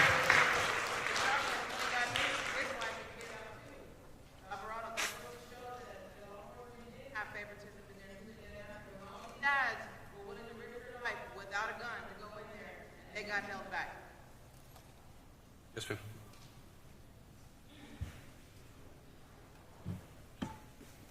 I will move on to item number 3, which is adjournment. Before I adjourn, though, thank you so much. Your words have meant a lot to us. We have a lot to think about, and definitely accountability will be at the top of our list. And like I said, we will definitely be as transparent with you. Dr. Harrell will get that information out to you in orderly fashion, and make sure if there's something you don't understand, please give us a call, and we'll be more than happy to address it with you.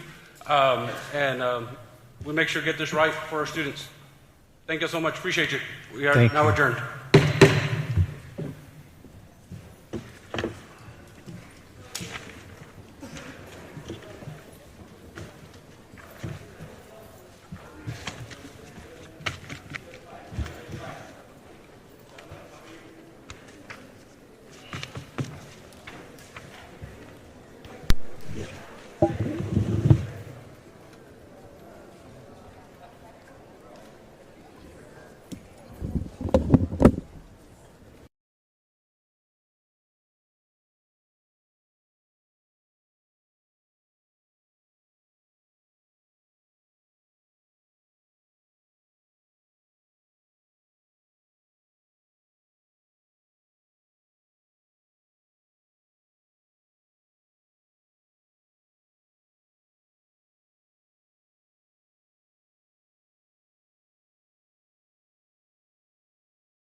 you.